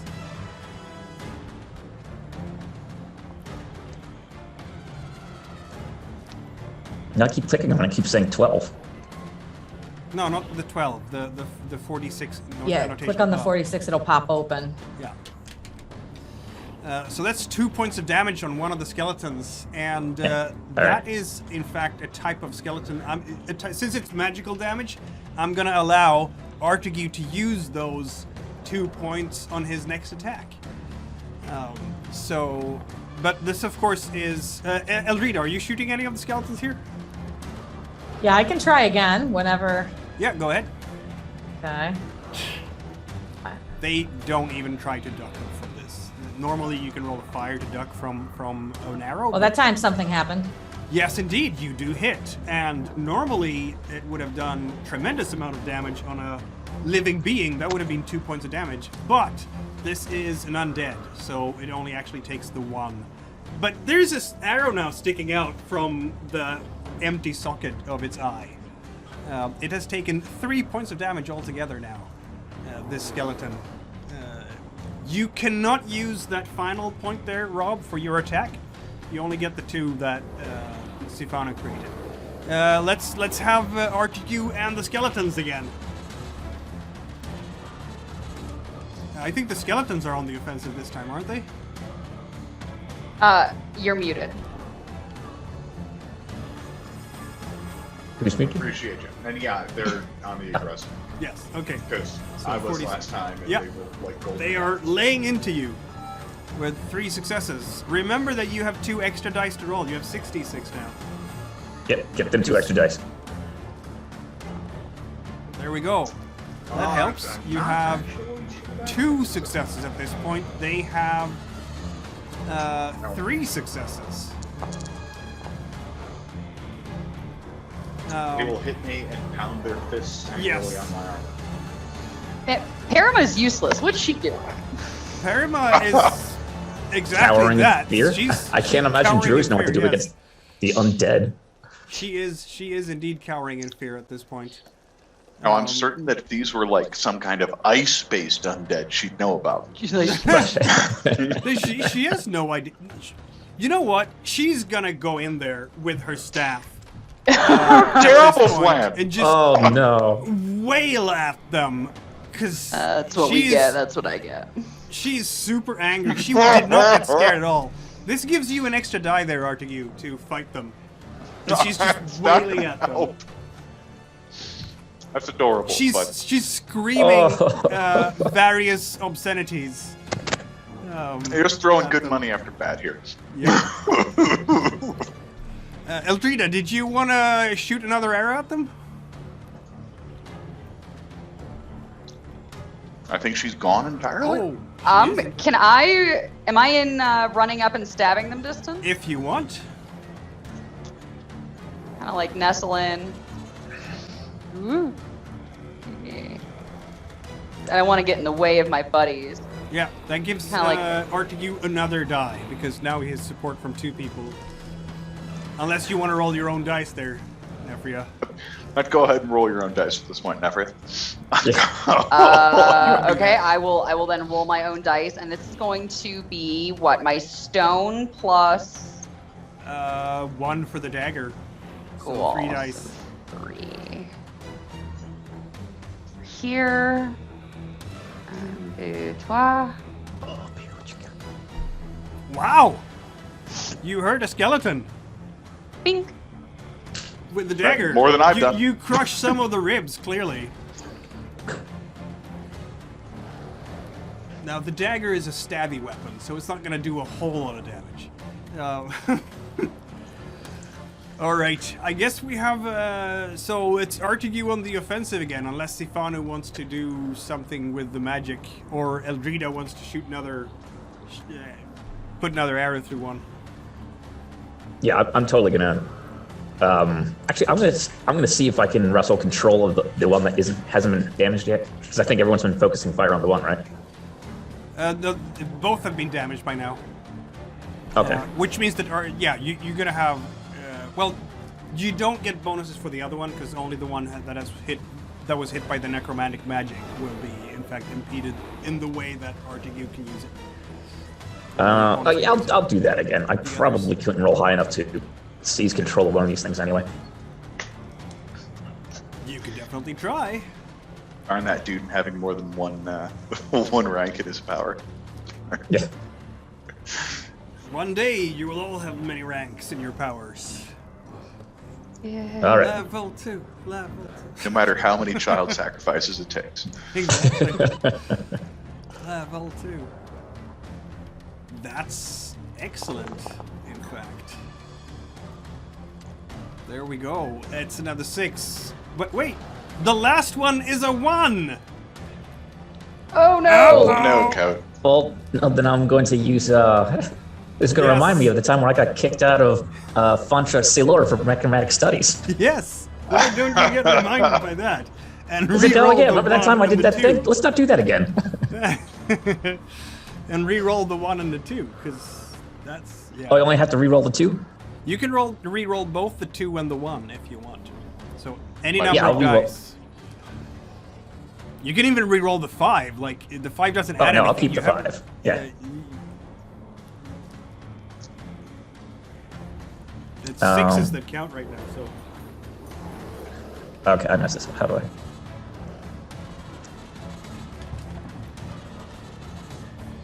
2d6 or 3d6, as you see fit. Yeah. Why is this a -2? Oh. Oh, okay. All right, I got it. So re-rolling the 1s and the 2. That is much better. That is no longer a 1 for a... Right. for I'm your not gonna explode sorcery. it. And because you're rolling 6s when you're casting your magic, you also do not get any regular mishaps, so you don't take any points of exhaustion or damage or anything like Right. that. So you're fine. You're basically just cast. What does it look like for everybody else when you're doing this? Give us wonderful description. All right, so As you're I'm reaching out for the chanting necrotic something awful, and then I'm kind of pointing an open hand towards it and clenching your fist, and like black smoke is being pulled off of the skeleton towards my hand. And you can see for your etheric eyes, in fact, Artegue can see this as well because you know your way around magic too, a little bit. The Gasp. remains of foul, almost foul-smelling ether in a cloud around you that people who are not spellcasters cannot see. This is the etheric remains that other spellcasters could use now if they were anti-creationist and so inclined. But you cannot Yes, because you were 'cause- casting the spell, Sifanu. You can't use your own stuff. Right, obviously. Because using any Um, of the leftovers for anything is inherently anti-creationist. You targeted one of the skeletons. It just crumbles. It just Yeah, I was about to say I did absolutely 4, crumbles. didn't I? You did 2 points of damage on it because you have 1 success and a 6, so that's 2 points of damage. I thought I got a plus- second success with the reroll. Well, I'm sorry. It's plus the fate die is the wand, right? And then the 6s add to your fate dice and damage. That's how it works. So it's 2 Right, points. it's dead. It just crumbles as you just shred That's the important part. You basically shred the magic, the unholy magic that kept it together. And now you can Best all gang up on necromancer, the last right one. here. So that's Artegue with 4 dice plus 2 for the other 2, unless Nefria wants to Well, roll I'll her take- own thing. I'll take 1 for Perrima, and I'll let Nefria has been more effective than I have lately. Fair enough. Don't I still get to shoot, right? You do get to shoot Eldrida, and you're faster than they, so you can go ahead and shoot. I shoot it. And yeah, that's another arrow in a skeleton eye, if you will. It is still not down though. It just sticks out there. I don't do so well against skellies. No, you don't. And it is in fact, I don't know who is doing apparently it's Wow. not Artegue who swings wildly and just misses completely. Oh, hold on. I have to see if I have a. I have to see if there's something that reminds Artegue. Tell me you of- have an experience. The time you missed this badly that trying to was- kill a skeleton. That was terrible. That was so bad. Yeah, You know, the skeleton sure, is this- hammering away on Artegue's. This actually specifically reminds me of the skeletons in my neighbor's crypt, where I stole my warhammer from in the first place. Spoiler: you don't have to use it because Ah. Nefria pokes it right in. Where? How do you kill a skeleton with a knife, Nefria? Do it. Just Okay, as Artegue is so- waving. Artegue's like waving, and I don't necessarily aim to kill the skeleton. What I want to do is try to like get it to let go of Artegue so Artegue can do his thing. And so I try to like stab it in between like his tibia and fibula. And like the knife just kind of like skitters up, and then it's just like a lucky shot that just like takes it out. Like it's kind of klutzy, but like a little bit cool because there's like some nice scraping going on, and he's got like this big slash across his bones. But like that's really it. And then apparently that did the trick because the whole thing just collapses in a pile. Well, wasn't this delightful? Yep. Thank heavens for that zombie. Otherwise, I really would not have shown my color. This would have been in those "I'm going home" moments. Yeah. Not Thank Artegu's heavens for the best zombie. hour. Not Artegu's So- best hour. Someone want to ask Perrima if there are usually zombies and skeletons here with the druids? I can already answer that. No. No? Okay. This is very unnatural for druids. Not even know much about druids. I was just standing there and panting and just. What have they? There's tears coming out of her eyes now. It's fine. Everything's fine here. All right, let's go inside. Artegue, I suggest you leave now. I don't need to leave anymore. No, nope. I collect the doors are- figure bones from the one I like- whose necromancy was dispelled. I stand up one half of the door and then I push it in just so I can pretend I bashed the doors in. And then I walk inside. Oh dear. Yeah, so I'm gonna move your token in there because I forgot to add a door because I'm a klutz. It's an illusionary door. It's fine. It's an illusion. Yeah, you come into an empty hallway. That's what it is. It's Come on in. A door on your right. Anyone else goes in there? Perrima will be Oh, yeah. right behind you. I'm of assuming course. we're all going in. I Yeah. follow. We should leave the one guys. We can't take all these people in. What about leaving them in the corner here so they're at least somewhat protected? Yeah, I mean, Might as well leave them out in the open. Briar It's and same question. Shalaban have absolutely no wish to enter this place. Like over there, I drew a little dot. I don't know if that actually comes up, but like if you put them Yeah. in the corner, it'll Yeah. give them some backing. they will go there together with their animals. If something happens, yell really loud. Something Briar happens. just Get kinda inside the nods. building or you're gonna die. He's shocked out of his wits. Like he's mumbling a little bit under his breath about archaeological expedition. Tassenbar Herbmaster. What are we doing here? What is happening? This is why you hired us, and What? we leave. Is it? Yeah. Yep. We leave Addertongue there with him too. Try not to pee your pants. Yeah, Addertongue is not looking like he wants to go anywhere close to this temple. By the way, Briar, I'm doing exactly what you hired me to do. Yep. I'm gonna put in Eldrida and Sifanu as well, of course. There we go. Now you're an all big lump there, but that's okay. So yes, Artegue, door ahead of you. Oh, I Everything is identify quiet. the four doors I can see to the party, and then wait for someone much smarter or perceptive than myself to make sure that walking through the door is a good idea. Oh yeah. I come Yeah. up here and I Listen carefully. I try to listen and look for, I don't know, whatever. I search for traps or whatever the case may be here. Everything seems quiet and still in here. Is the door locked? It is not. You can open I it. if push you it open for you. want. You should be able to just click the door symbol there to open it. There you go. Go What a ahead. delight. All right, I walk into this next room hoping that nothing eats us. Yes, and nothing eats you. In fact, Hooray! what you see there is a very beautiful room that's built directly against the cliff behind. The floor is white stone plates, basically, and the walls are painted white as well. They're behind very thin, almost rainbow-like tapestries that are moving almost like the northern lights. On the cliff wall, there is very clear, crystal clear water glittering like 1,000 diamonds that are running down into a small pool in the floor. And it seems that the water is disappearing. It's somewhere, must be disappearing somewhere down at the bottom of the pool because it never overflows the edge. There are a couple of stone benches right inside the door, and on the right-hand side is a beautifully crafted wooden cabinet. Perrima says, "This is the Chapel of Domona.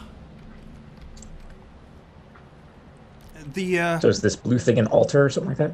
No, that's the pool. That's the pool of That's water. a pool. Okay. Yeah. And Perrima says, "This is where we come from for healing and meditation. The water has healing properties. It will heal everything. Your sicknesses, your wounds. It is, My fear? Cool. I take a gulp. You know what? It works. You drink from it, and you feel so refreshed that fear and anxiety just leaves you, and you're left with peaceful tranquility." Come on in, guys. The water's fine. I assume I have vials and things for my potion. Can I take a vial of this? You can absolutely take a vial of this.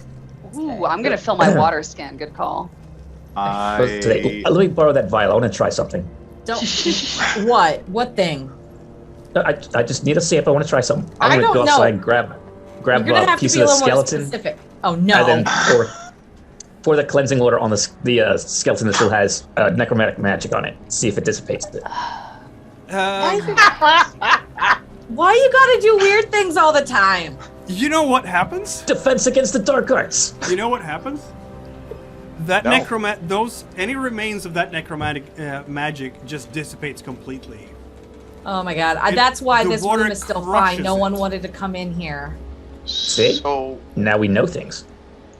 I check with Perrima that there. I go take a drink of water, and then I ask Perrima if there's any way I'm supposed to say thanks for not being afraid anymore after I drank the holy glacier water. She's very grateful when you say that, because of course it is sacred water. Yes, we thank Kmorda for Kmorda's protection.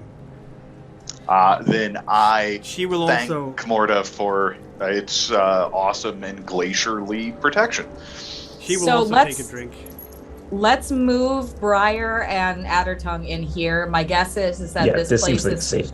yeah, this place is probably protected from whatever evil magics are outside, which is why is it still in pristine condition. So Yeah, definitely. Indeed, yeah, they will move in there. and have a as drink you of shuffle water them in. and sit tight and keep the door shut and until you hear, the special was it 2 shaves and a haircut or something like that? just hang out here. 2 bits. 2 bits and a haircut. Yeah. So I have another question. Perrima, how much of this water can we take? Because I have a couple ideas. We can.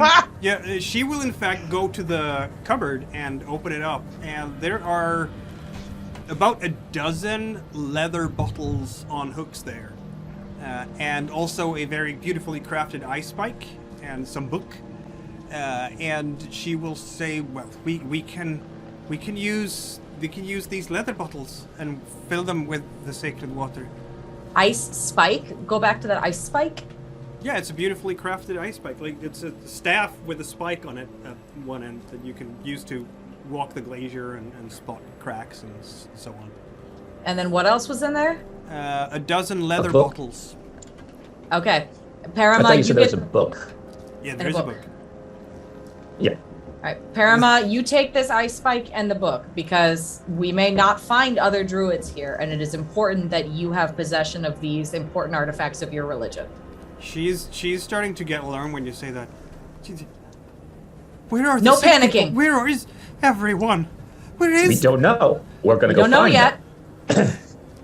Drink the water and relax. Fill up those water bottles. Take these things, stab the zombies with the ice spike. Okay, and then I say we fill up the bottles. Do the bottles? Let me think here. I have a bunch of I would assume clean cloths or rags or things like that for healing purposes, for bandages. Yep. In my bag. Yep. I'm sure. Okay, so I want to soak these in the water and basically like bind them up in like a knot and use them, like hurl these at undead. I want to throw water balloons at the undead. Okay, interesting I love idea. I like it. Yes, it will give you. Yes, they will give you an extra die of attack against the undead. Okay, I figure that's probably far more effective than my bow against skeletons. So very likely, yes. Yeah, so I just take like one of the socks from my clothing set, soak it in the water, and just like wrap it around, kind of like the cross piece of my dagger, so it's always a little bit drippy and moist. Creative. I like it. You guys we're weird. All right. Yes. Sock It is knife. kind of hard to dip your weapons in it. That's a bit tricky. But if you do pour the water over them, that should work. In Sifanu's opinion, at least. Like one of those water bottles, and you just kind of, or have a bucket of it, and something like that, you could probably do some good damage on them. That's what I'm planning on doing, because I've used too many fate dice already.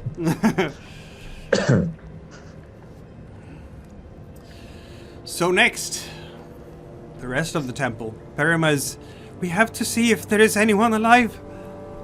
Of course we do. Which way would people be if they were alive, Perrima? Where would they go for safety? I do not know. We've never gotten attacked. We have Where the do dining people hall sleep? to the left, and we have a ceremony room to the right, and the sleeping quarters are also to the right. Let's go to the right. Yeah. Good thought. I get up here and take a listen and try to hear anything before Artegue goes running in. You hear a little bit of that hissing again. Sounds like mechanicals. Did Is we the door figure out what locked? the hissing was from previously? No. Perrima, is this normal? What is this? Oh yes, could this there is hot water in there from a hot spring. I Sweet. could go for a bath. Not right now. At Is least, the door locked? at least to warm my feet up. The freezer. She's kind of distracted, starting to be in shock as she's saying, "We have a sauna." Which is like This place is awesome. I love this place. Yes. So let's open. Is the door locked? It is not. Go on for it, Artie. Artie love how he goes just in, runs just in. charges into the room. You come in too. Charge into the room, don't see any monsters, and wait for them to search it. That's correct. You do not find any monsters. It is hot and dry in here, with a very nice smell of incense. The floor is covered by rugs. There are a couple of wooden benches there, as you can see. There is, on one wall, it looks like vines on the wall, but they're actually made out of copper. And that's where the hissing sound is coming from. They are very warm, those copper piping. And on the floor is an enormous horn. It looks like a flute because I couldn't actually find a horn in the dungeon draft tools. Oh, but gotcha. it's a horn. It's a horn that looks like it's been carved out of a mammoth tusk.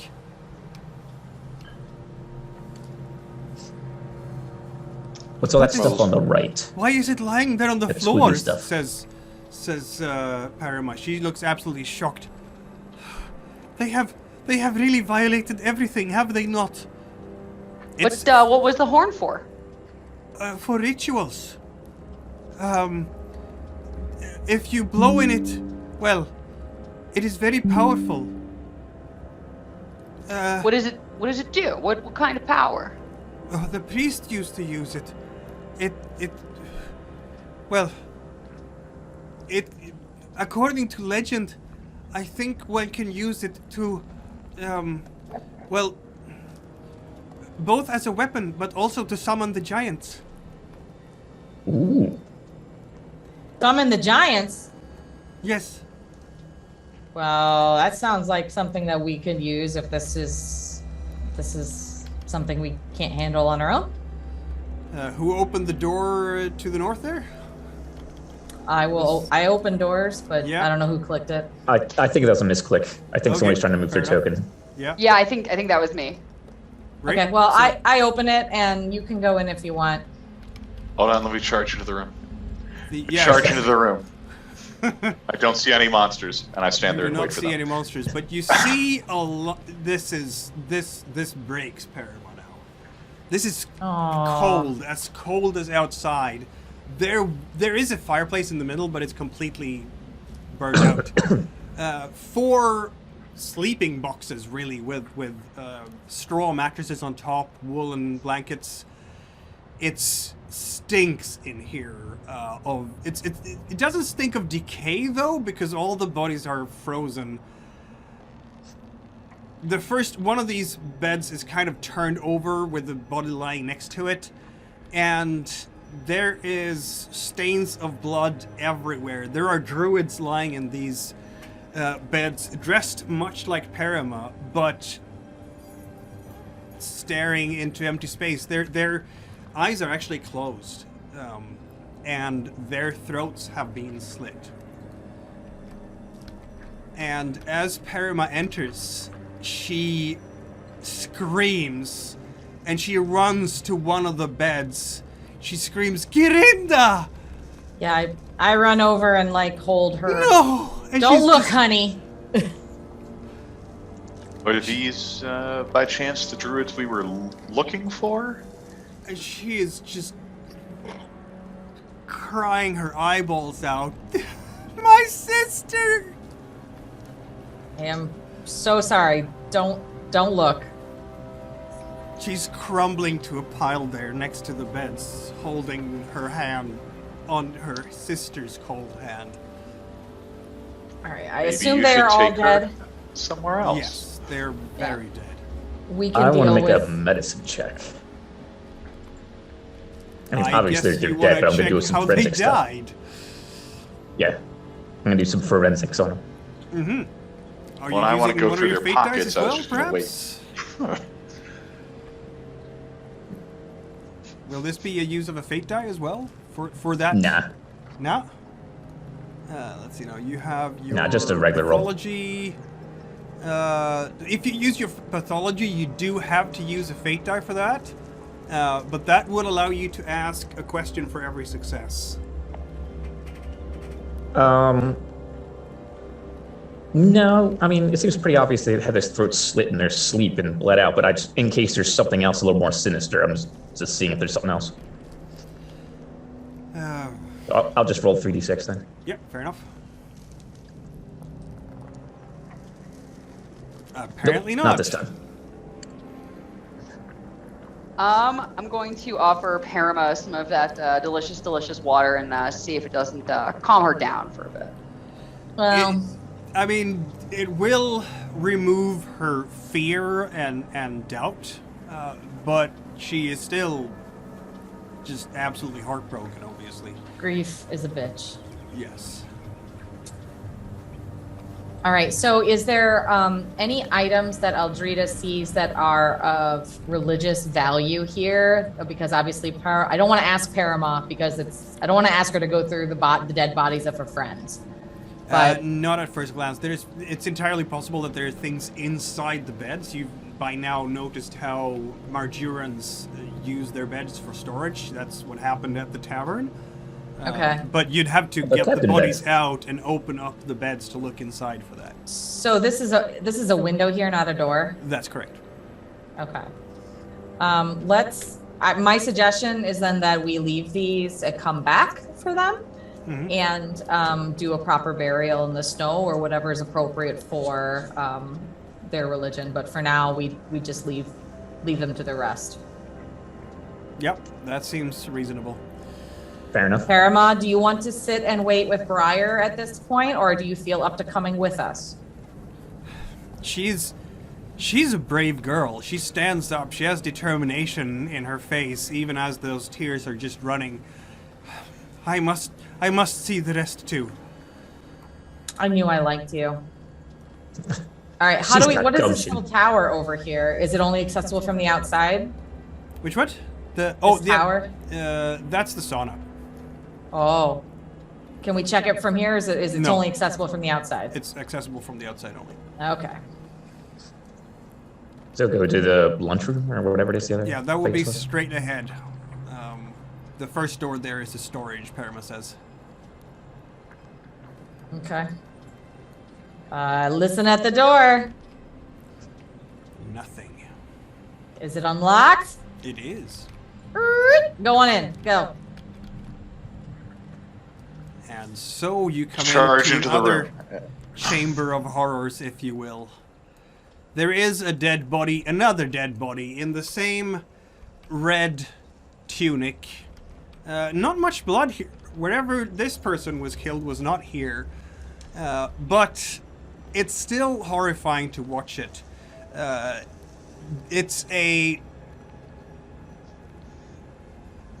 body has been painted with strange symbols. There's smoke coming up here, sulfuric smoke that kind of stings your eyes.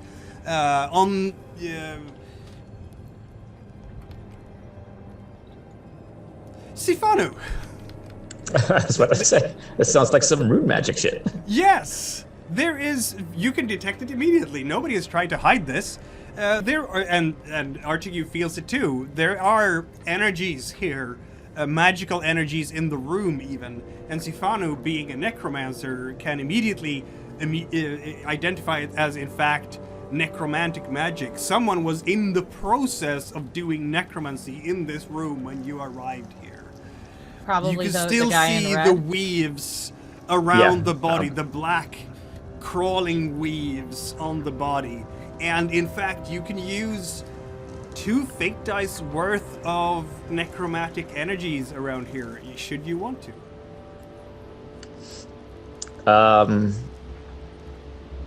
Would it be a good idea to ask the... I'm going to whisper this without Perrin being able to hear it. Would it be a good idea to ask the deceased what happened, or do we have a good enough idea? I I'm say always yes to up the for corpse more question. information, but I would like to make sure we're not under any additional immediate threats. So I want to finish searching the area, and then we might be able to question. Okay, fair enough. Let's go through that And other I would door also first. like to do that without Perrima in the room. Yes, absolutely.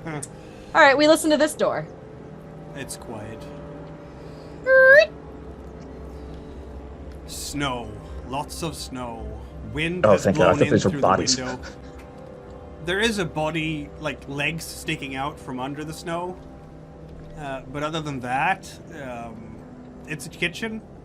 Lots of kitchen utensils on the walls.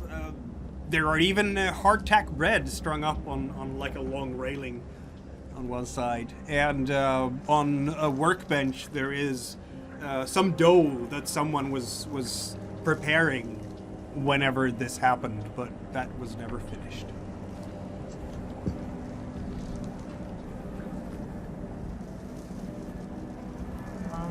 Delightful. The body in the snow. I assume that's whoever was cooking the bread. Anything else of note in here? Not really, no. Okay. You want to go check the storage room and stuff now? Yeah.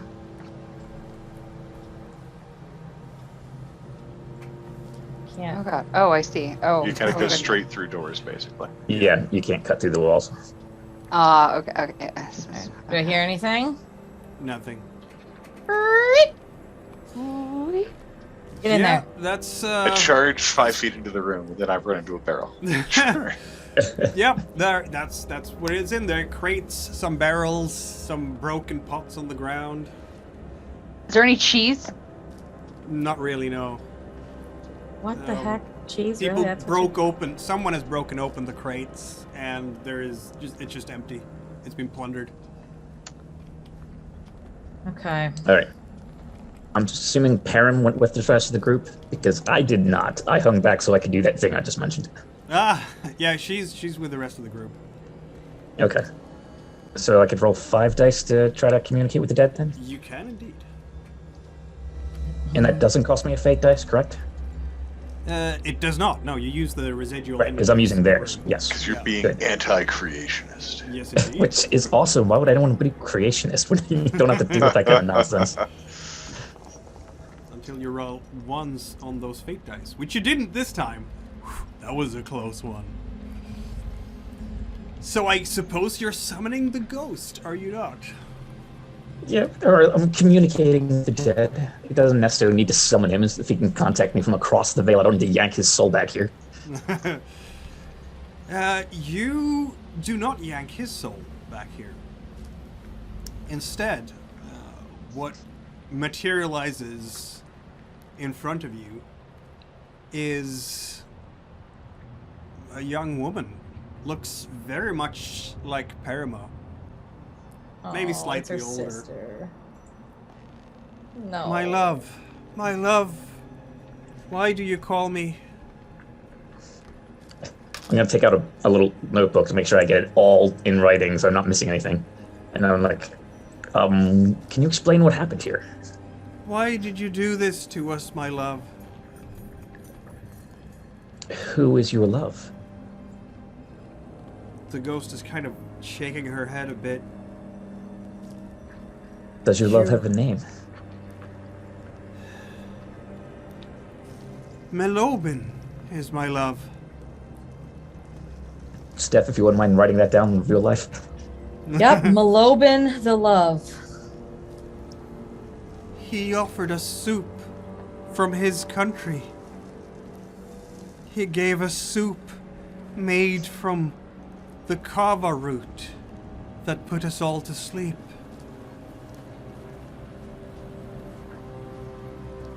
Like mercury, it made all our bodies heavy. And then he opened our veins. Those lips that spoke, those lips that my lips kissed. She sighs. Where did you meet this Malova? In Arham.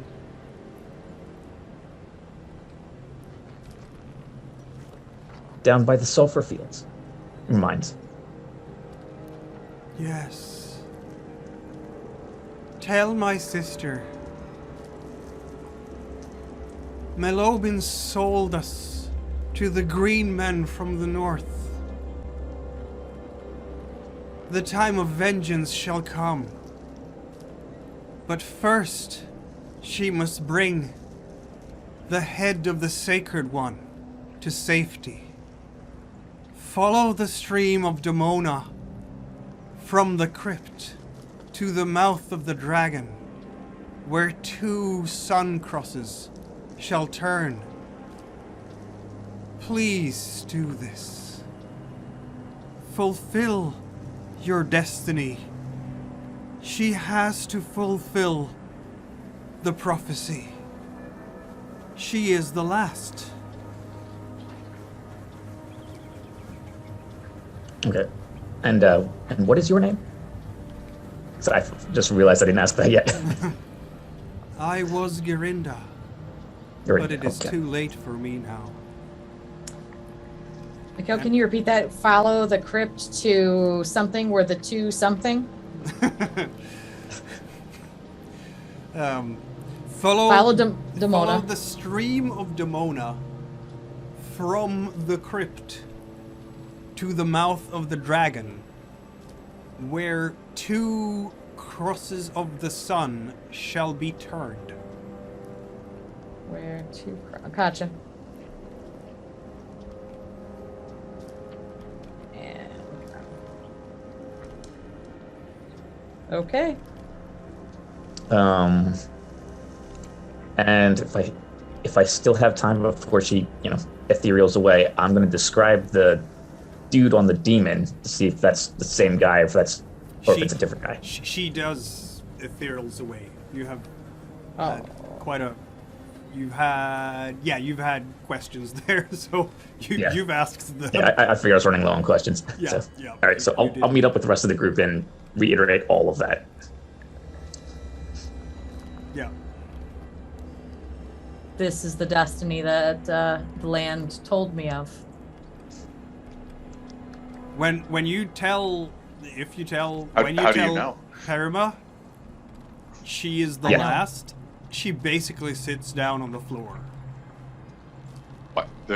Why didn't you tell us this is what was going to happen ahead of time? I'm the last. I would not know until it came to pass. I'm the Well, last. useful warning. I'm the You are last. You are the last for now. You don't You will- understand. I was never initiated to the mysteries How does one get initiated to the mysteries? by a priest, but there is none left. What am I to do? Well, you're officially a priest now. I have You to are the- fulfill the you are- prophecy. You are the last for now. You will teach more. I am the last. Ask a giant. The Yeah. crypt. The crypt is below us. There is a hatch in the yard somewhere. Well, let's go check the sauna to make sure that's clear. And then then we'll the go tower. In find that tower. Yeah. Yep. And we'll go find the hatch in the yard. Oh, that's right. You want to continue can't with leave. us? Of course, yes. I can pop I you wanna all be here alone outside, with if the you will, corpses. because next time I'm gonna have a door in this place. Thank you. All right, we'll go check out the sauna. Yeah. You've left me behind.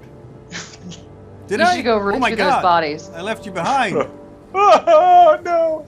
Trap. There you go. Trapped. Huzzah! Freedom.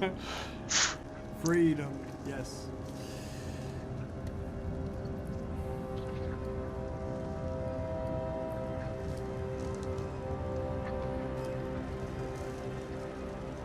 All right. Anything behind door number 1 that I can sense? Just the hissing sound. Yeah. That is indeed a sauna. It is really hot in there with very high humidity. There are a couple of benches that have pelts that one can sit on. And yeah, there's smoke coming as when you open the door. There's just billows out smoke, basically. Any the hatches in the yard, there's no other things in or out of here, this area? That is apparently the case. Yes. Okay. So no, Perrima says this is there is a hatch in the yard to the crypt. Yes. We bury Buried our under how dead much down snow? there, and we have to bury more dead now. So we have to use the crypt anyway. Yep. It'll be okay. Let's check out this tower and then look to take care of those dead bodies and find the crypt. We may find more dead bodies we didn't know about in the tower. Got to take care of those too. Sadly. Hmm. And maybe we can Alright. get the shit off this statue. Do we want to summon the giants before we leave and see if they will assist us? I Or think do we want to should- deal with that at another day? I think we should bury the dead first, says Perrima. Alright, Okay. But check let's out Tower the tower. dead Look at giants. the tower first. Yes. Tower, dead giants. I don't think there's any reason to put the giants in front of the tower or the dead. Agreed. All right. Here we go. Oh God. This is what they paid us for. Everything's fine. Yeah, exactly. Well, they would have Keeps- paid us to do this at the excavation site. We're doing this for Just- free. This has Just nothing keep to do with saying the it job. over and over again. Everything's fine. And then eventually Everything's it'll be fine. fine. There you go. We're just freelancing. That's how it Everything's works, fine. right? Everything is fine. Nothing bad's happened to us. Is it Artegue who bashes open the door again? No. Once I it's check open. it. It's quiet behind it. Is it unlocked? It is. I think I made too many doors there. I can't. How do I open I'm it? sorry. That's my bad. I had trouble fixing a door on a round surface, so that's why. Doors are busted. It All right. Well, I don't know what resisted to do. my I'm gonna leave attempts. that to you. Artegue, in you go. There Hooray. is, in fact, a dead body there as well, lying on the floor. Yeah. We can't There's go another through. corpse in here. He doesn't even have a head. Oof. Oh boy. Where are the heads? So we also have to find. Perrima, do you know who the sacred one is? The sacred one? Well, The all the priests are sacred one. sacred, yes. The sacred the- one. No. The head of the sacred one The to head of fulfill the the sacred one. prophecy. Yes. Yes, it is an artifact. Where is A it? sacred artifact. I was never initiated into the mysteries. I do not know. The priest kept it somewhere. Check the book. Check the book. It turns out the book is simply an accountant ledger. Dang it. Delightful. Now we'll know what really went on around here. Yeah, exactly. There is a stone stairs that leads up to the tower, through the tower, higher up, to the second floor, if you will. We can't get in there. No, but you can tell me that you go there. Go there. I go. Yeah, you get up on a platform base. It's a second floor. It's not very high up. It's like 9 feet up. That's how far up the ceiling goes from when you're on the bottom floor. And it has one window in each cardinal direction. You will recognize that quickly, Eldrida, being a pathfinder and keeping track of where north and south will be. And on the wall, there is in fact a spyglass. It's in a nice little leather casing, if you will. I hand that to Sifanu. There are also images underneath each of the window. The carved carvings under each of the windows. Of what? The northern window has a carving of a tower. There's a hand pointing towards a mountain pass that looks like two horns, just offset from the tower itself. Okay, that's To the the- north window. That's the north window. Which one do we want to check next? And what was the symbol underneath it? I'm sorry. A tower with a hand pointing towards a mountain pass that looks like two horns. Just for clarification's sake, is up on the map north, or is it a weird orientation? Up on the map is north, yes. Okay, just want to clarify.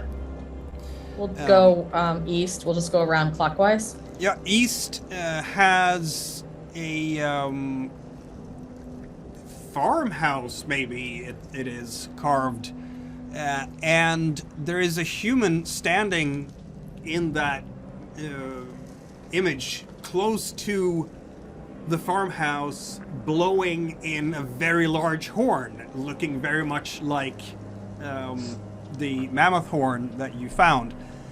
There are some kinds of runes or signs next to the person who is blowing the horn, but of course you can't identify them. Maybe Briar can. He's a learned man. And then looking out the window. Briar. Looking out to the south, under the southern window, you will have a carving of a hatch. So you have the carving of the actual temple of Kmorda, the one that you've just visited. And then there is a carving of like a square that looks like a hatch. And next to the hatch it says, "Follow the holy water to the dragon's mouth. 2 crosses of the sun, turned, leads the way." Okay. And the west. To the west, you can see a drawing of an obelisk. West is where our dig site is, right? Yep. Okay. Any other things on the western one? No. I borrow the spyglass and look out the western window. You will see very far away because you're standing on a mountaintop. Is this like the tallest mountain in the area, or is it just? It's definitely the mountain. tallest mountain of the area. Oh, cool. So you will see Well, you're gonna see a long way, but way to the mountain range around Kruri, and the mists covering. It might be marshlands over there.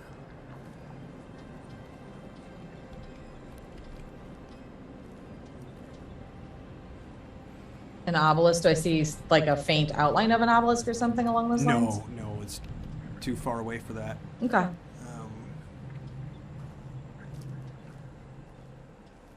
It's also a bit cracked, one of the lenses there. Okay. So let's take this body then back. Yep. Yep. For the heck of it, I will take a look out the eastern window and see if I see any of like I'll take a peek through all of them through the spyglass. I'm looking for signs of housing or life that might indicate giants. Looking to the east, you can see another mountain, which is, I can mark it, it's this one. The Baelton, okay. Yeah. The other mountain. Yeah, the other mountain. There's only 2 mountains. It is a bit far to spot, like, a house, though. There might be a house there. Signs of smoke, civilization, kind of anything. Roll your wind. Do I get a bonus from the spyglass? Yes, I'll give you a die for that. Oh, look at that. Man. Yeah, there might be some smoke rather than mist from somewhere over there. Yeah. Okay. Might looks a bit like a mammoth walking up there too. Okay. Like a speck maybe. Has to be a really big animal from this distance. All right, so let's take the body and find the entrance to the crypts, which is arguably to the south. We'll have to follow the holy water. So my guess is... I think, isn't the entrance to the crypt in a hatch in the yard? That Yeah. would be the... Yes, I can even... with that clue, it's not terribly hard to find it, basically. Yeah.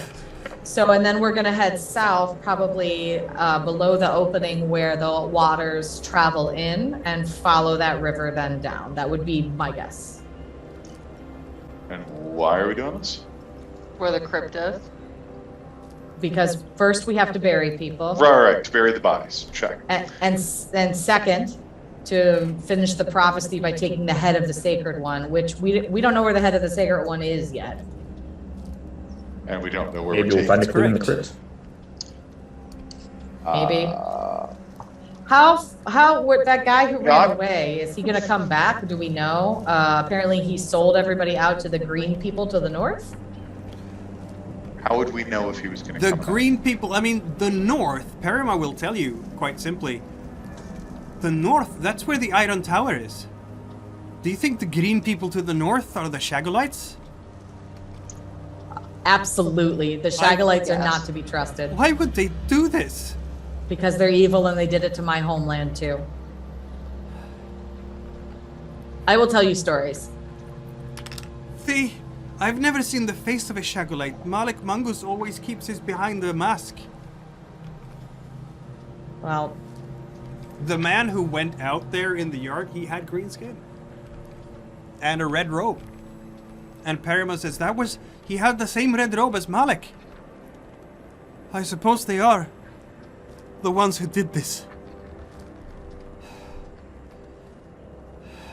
They Did are, you in ever fact, meet- bastards. did you ever meet one known as Melobin? No, I did not. Did Girinda Dorinda, must met him after I left for Trisilva. perhaps it was fortuitous or part of fate's design that you were gone during this time. Maybe, yes. I do not know what power is left in my body, but if I can send Melobin to my sister, I will do that. No, send Malobin to a worse place than that. Finding the hatch is not terribly hard. You will have to dig a bit through the snow, but I'm sure Artegue, with his very powerful arms, can assist. It's gonna take a little while to dig through, and maybe you are in fact stopping for a lunch snack because it takes a while. Right now everything is calm. You need your energy kept up. It's a very somber atmosphere at this moment. While he's doing that, Elle will spend her time getting the rest of the bodies out and exchanging the cart, telling the rest of them to stay here and leaving enough food in the holy area. And then taking the cart, and we're gonna have to use it for the bodies. We can't just carry all these bodies. Oh, they're not terribly hard to carry. So we will, but I also want to go through the beds, the storage areas, and Yeah, I mean, you can do that while the bodies are carried out. It's going to be half a dozen bodies in total, which apparently is the entire order. Right. There were never many of them. There were never many of them. And going through the boxes while Perrima is taking care of the bodies, she will take that upon herself. And even as you're clearing out the snow from the hatch, you will be able to go through those boxes. One of them contains basically empty paper, writing utensils. There is a short sword in there. Another one is basically empty aside from some toiletries.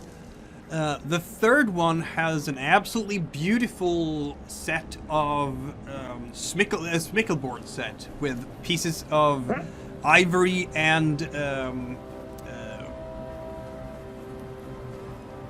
what's the ebony? Yes, Onyx. ebony. Sorry, I lost the English word there. Some blankets as well, a couple of boots, and a walking stick.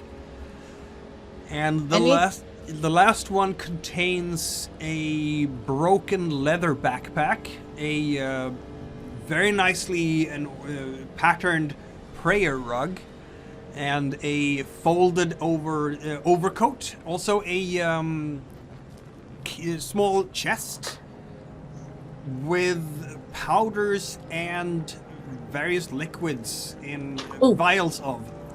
Three of them have broken by the. Three of them Steph got very excited by that. Yes. Yes. So I leave all that stuff, other stuff, to Perrima, and I say that she should use the smickleboard, the value there, to help rebuild whatever she needs to here. And then I get real excited when I find the whatever kit of weird stuff this is, and I start trying to identify the substances. Yes, 3 of those vials are broken because the liquids inside are ice and crack the glass. But the rest, the powders, are perfectly usable, and they are in fact used for fortune telling. You can use this as a bonus die when you want to do your fortune telling. I gotta make an equipment sheet here. Yes. Meanwhile, you have in fact, Sir Artegue has uncovered the hatch. Him being the strong man. And certainly the only one who was going to be outside shoveling it. So, Yeah. I've done too much shoveling this damn winter, I'll tell you that. I wish I had Sir Artegue's strength to do that, but I don't. Yes, so there is a hatch down there that you can lift up, basically. There's a ring in the hatch. We'll haul open the hatch then. Revealing the druid crypt underneath. It'll be great. Yeah. It's kind of heavy, but you can open it up. And underneath, Konk, is a stairwell. Very narrow stairwell. You cannot go 2 abreast down there. It's kind of moist, stale air. All right, well, I grab a body and, start to wander down the stairs with it. Mm-hmm. Hey, Artegue, why don't you go first to make sure there's not more undead down there? Okay. I mean, it's unlikely since it looks undisturbed, but careful. Here is an interesting question for you guys. Does anyone have a torch? I'm pretty sure I I think do. so. I'm pretty think sure most of I us put have a that torch in on our my equipment list. survival kit Yeah. of. When you said name your equipment, I said survival did. kit for camping. You did Yeah, indeed. I think we all have something similar. I will allow it. Sir Artegue cannot be the one carrying the torch because he has a two-handed axe. Two-handed hammer. That's true, So, though. I can't carry a torch. I can't either. I use a two-handed weapon. I'll carry it. I don't use any weapons. Very well. Then I will make sure Use that your your mind. token is the one that spreads the light. Which is going to be... I even said flint and file for fire. Yeah, Yes, you did. man. There we I have go. riot gear, but it's geared to incite a riot. Yes, that is to incite a riot. You're quite correct. Molotov cocktails. A brick. Soup. Okay, Soup I'm gonna- for my family. Yeah. Put Sifanu somewhere in the middle, maybe? Or who? What is the order here? Artegue first, and then Sifanu with the torch, and then... Yeah. Yeah. Sounds good to me. I'll Makes take the back. sense. Okay. That means that I can, in fact, activate the map.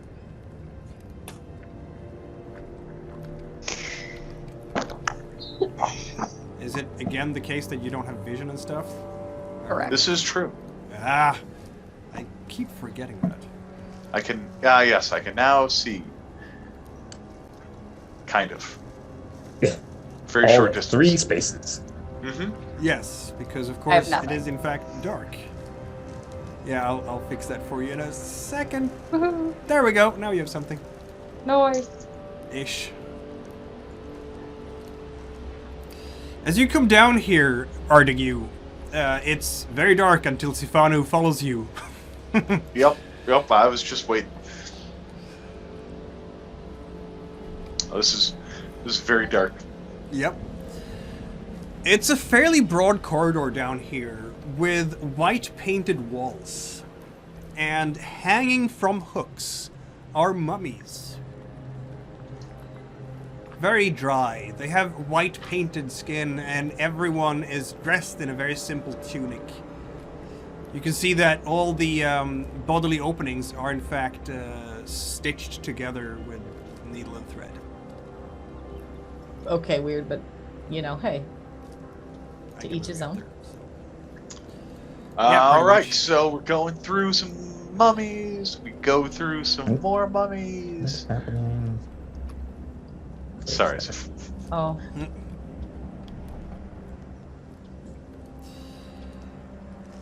As you proceed, you can see in front of you. Well, when Sifanu gets close enough for you to see in front of you. He is the mum. He is the man. You bump into a stone table there, Sir Artegue. Ah, a table. Yes. Aslan, no. It stop it. contains a stone table with 3 jars, ceramic jars, and there is some kind of is like a chalice for a brazier. You can put like fire in that in a plate, and there is also a bucket. Perrima, does this look like your preparation, your death at preparation ceremony Yes. stuff? Yes, it does, but I've never been down here because I am simply a novice. Only the priests were down here. Well, we're keeping a lookout for the head of the sacred one, whatever that might be. Yes. I suppose we could probably leave. Does it stay cold down here? It's actually surprisingly warm. Sifanu, you are the alert one. Roll your wind. Carrying a lot of load here, Sifanu.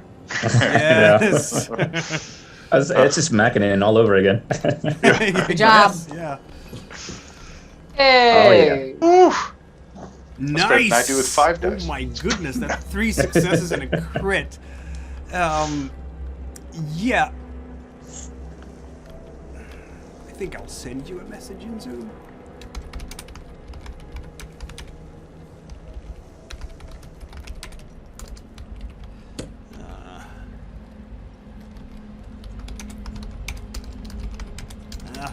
spelling.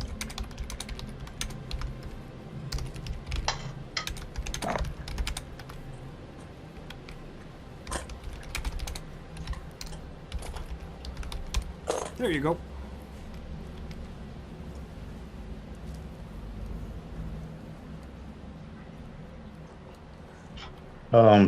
Does anybody feel that? It's like the mountain is vibrating.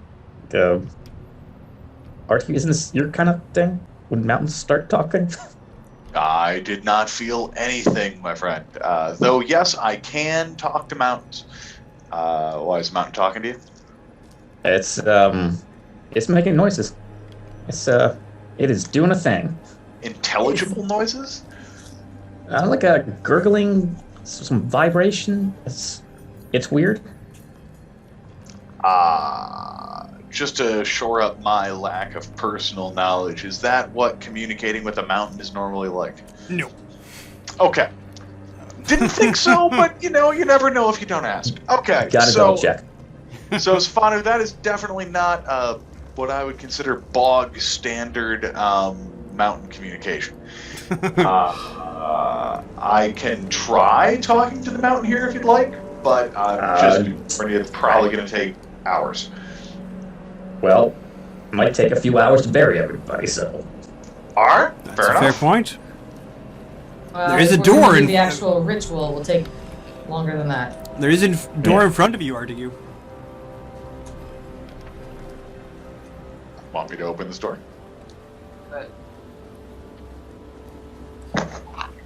It's Open the door. Okay. It's Well, I can't see what's there. Sorry about that. It isn't. Yeah. Okay. Yeah, sorry. I was too fast in my thing there. Yes. You open the door and you go in. Yes. I'm sorry. No, I'm fine. Yep. Darkness prevails until Sifanu comes to you, I suppose. Oh, sorry. I'm trying to do another thing here. Open up. Perrima is with you at all times, of course. Sorry, I have to move myself and take notes. There's a slight glow ahead, a blue glow ahead, Sir Artegue. Guys, there's some glowing light ahead. You're It's going down blue. some stairs right now. It's getting more humid down here. You can hear the gurgling of water, and yes, there's water. Perrima, is this another one of your sacred fountains? We follow the river I think to so. the dragon's mouth. I think so. This must be where the spring of Demona comes down. You can see this is again To a drain. white painted everywhere, and the water comes out of a hole in the wall, comes down to the ground, is collected in some kind of funnel, and just pours down crystal clear to a grill, if you will, and runs down there into the mountain further down. It's very peaceful in here. There's some golden pieces of jewelry in the water down there, maybe?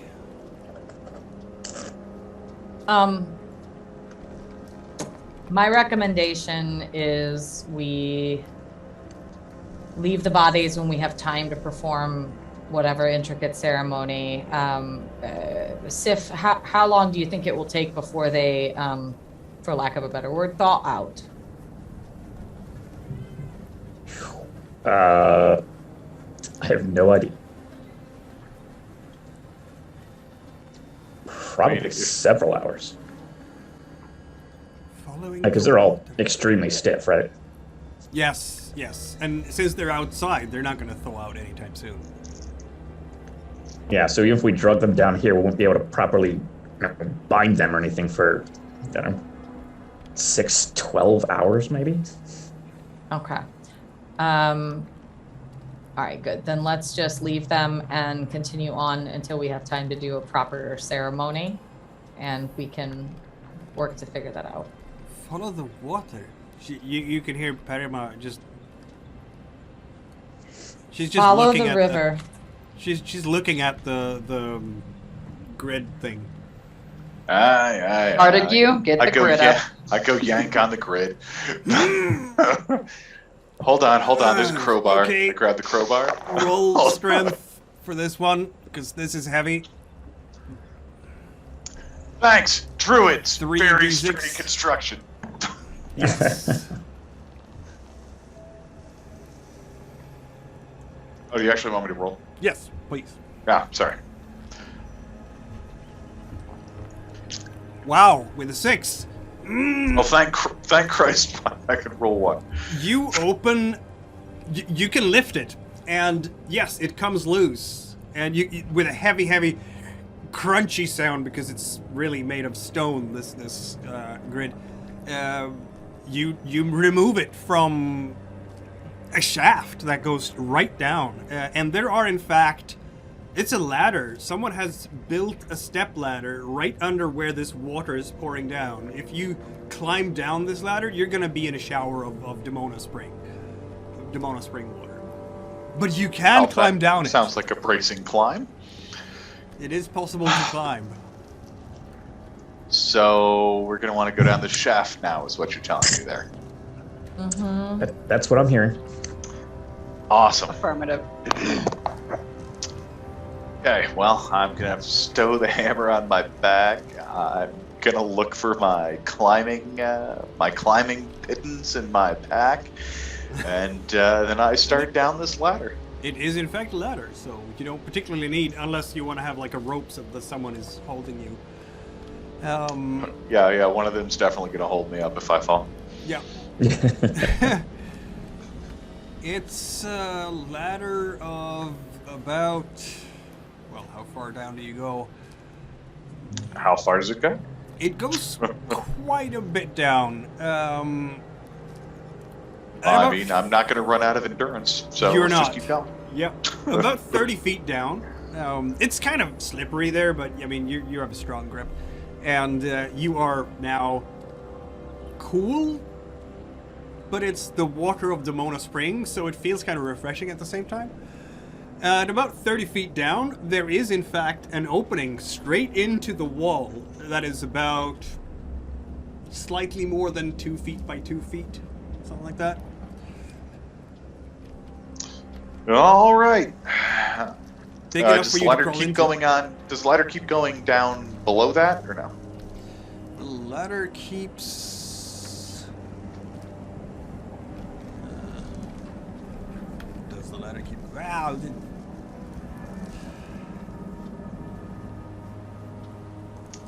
Sorry, I brought the curveball.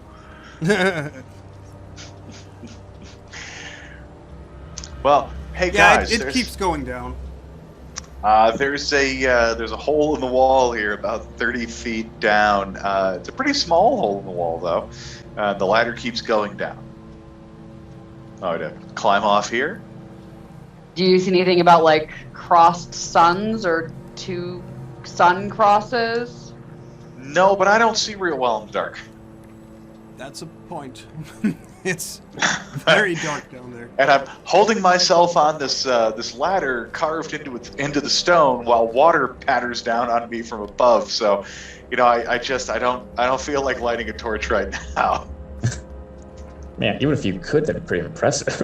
Lighting a torch in a waterfall. Put your hand in it. I stick my hand in the hole in the wall.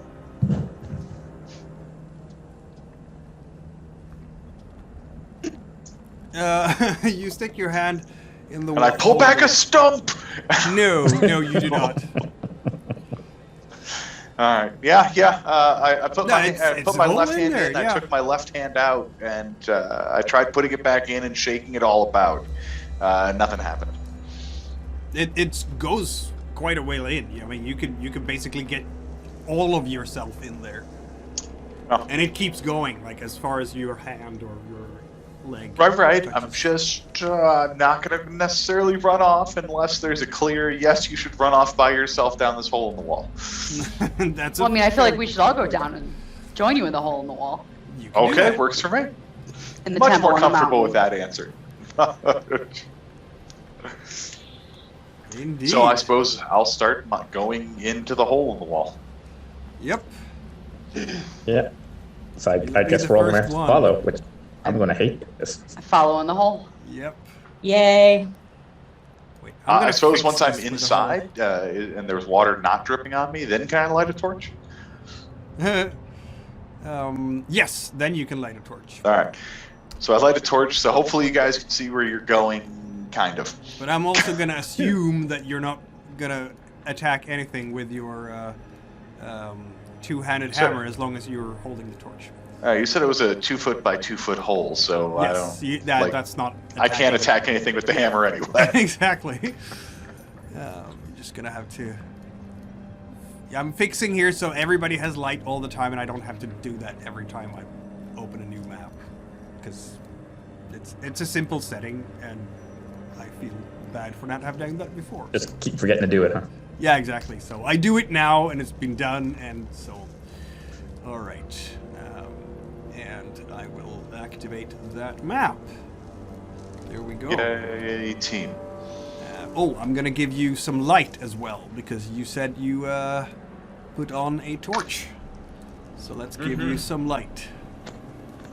The others will be able to see it when you're coming down.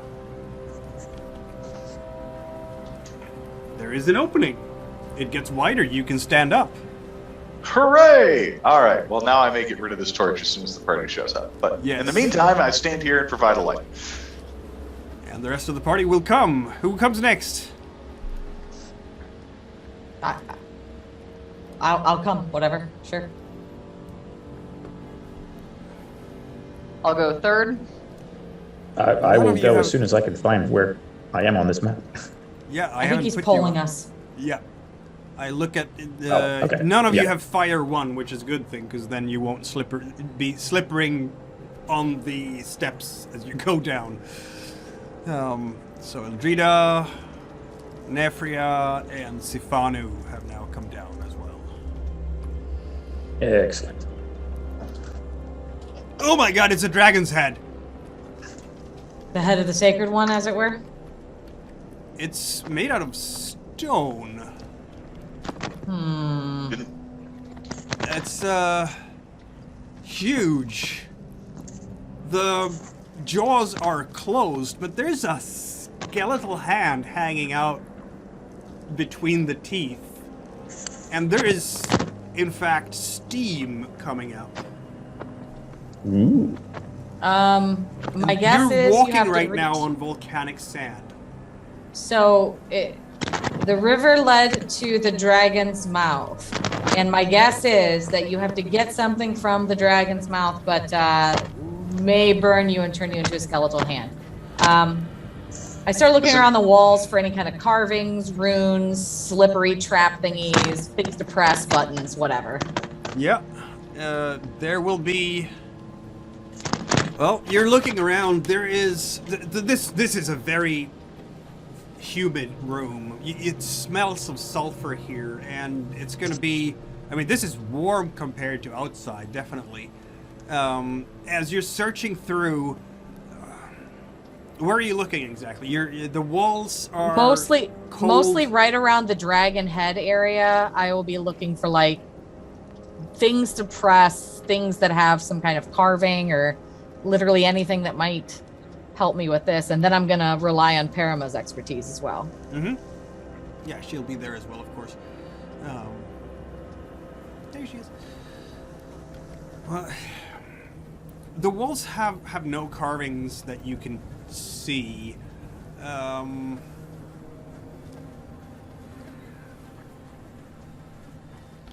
Sifanu, there's more vibrations and hissing here. Is it coming from the dragon skull? Yes, it's coming from behind the dragon skull. Okay. Is this a roll dice kind of thing, or can I just suggest trying to move the skull. You can try to move the skull. Like, the jaws might have hinges, but you can't. They don't seem to move at all. As you're looking around this room, Eldrida, you find yourself on your knees in the sand and kind of walking through the walls, and, you know, are there carvings?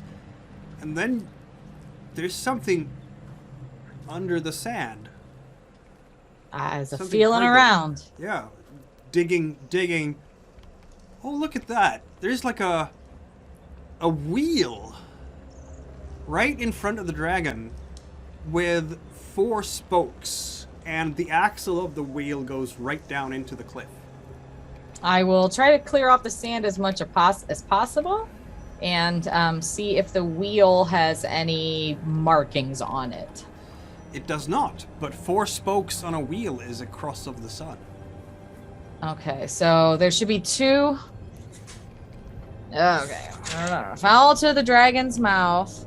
Where is it?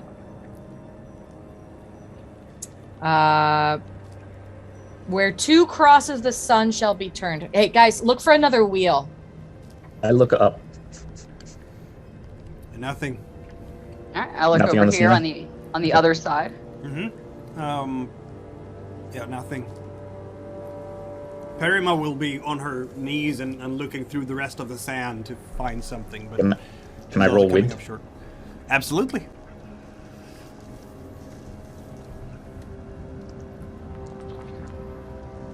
I ain't see shit.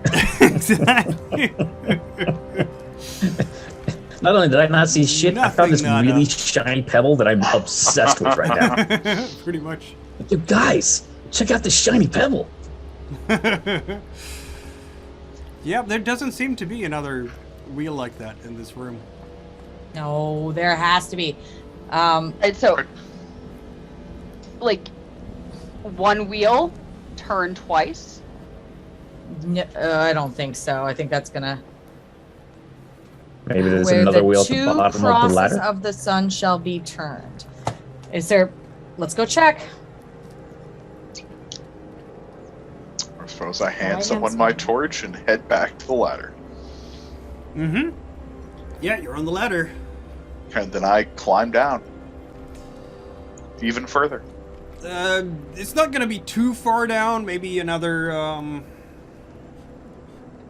5 meters or so, 15 feet. And Well, that's it's where a the very ladder refreshing stops. And there's a lot of the water keeps. You can hear the water going down to a pool down there.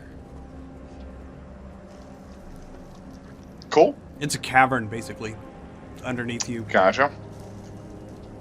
But that's then so the ladder kind of ends above this pool. Yeah. Gotcha.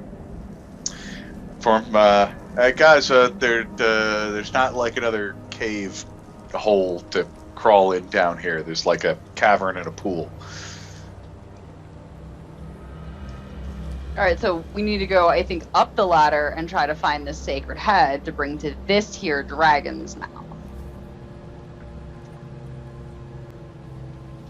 We need to find the 2 crosses, and we haven't found another cross. So I go back up to this room and I try searching again. I'll Yep. search all over. You are searching thoroughly through the entire room. You are absolutely sure there is only 1 wheel here. Maybe I'm missing something. Let me look at it again. Follow the river of Demona from the crypt to the mouth of the dragon, where the 2 crosses of the sun shall be turned. The 2 crosses of the sun. So there's only 1 wheel. Maybe something else happens when we turn this. Let's I turn don't know. it, says Perrima. Let's turn Huh? it. Yeah. So I turn the 1 wheel.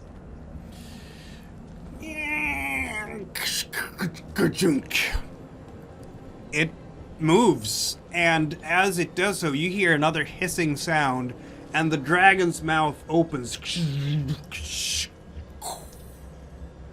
Step to one 2 side. feet by 2 feet, a corridor inside the dragon's mouth goes inwards, which I can't mark on this map because it doesn't have that function. Okay. There is a skeleton right in that mouth, dressed in black, decaying clothes and leather boots. And there's like a hot sulfur steam that is coming out as a hot breath from the dragon's mouth. Is the skeleton facing like further into the dragon or out from the dragon? It's inside the dragon, yeah. Well, okay, so Inside the it's dragon's mouth, in the corridor that opens up. in the corridor beyond the dragon. Yeah, Check. exactly.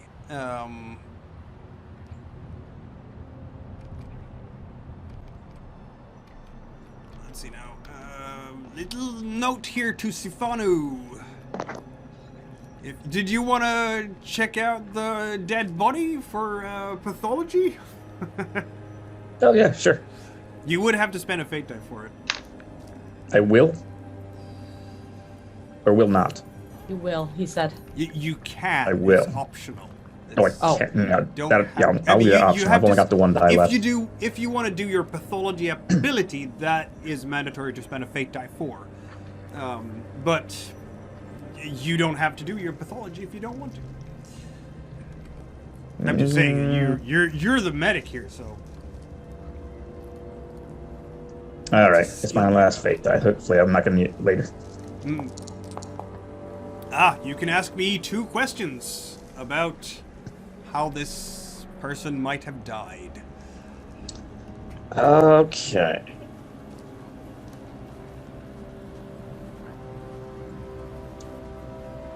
Are there any marks on the skeletons that would indicate a lethal strike? No. Crushed ribs, cracked skull. None of that, no. You can't, obviously the muscle tissue and anything else soft tissue is gone. But what you can tell, there are some tendons left. They look cooked. Ah. Same goes for the Okay. boots. They are very swampy, these boots.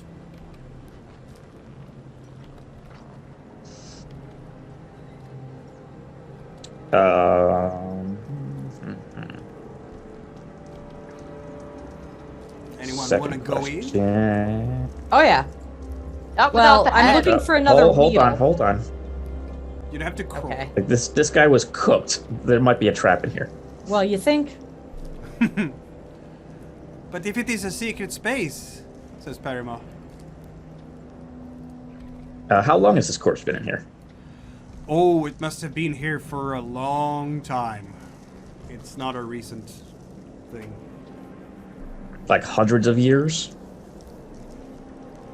Possibly a year? Possibly a year. Okay. So that's relatively new. We're talking about like ancient ruins. Yeah. Okay. Everybody's looking at I it wanna with look for absolute shock in her eyes, like, was this a thief in the night? Who could come down here and desecrate like this? Search for traps. Sure. Wind roll. Yep.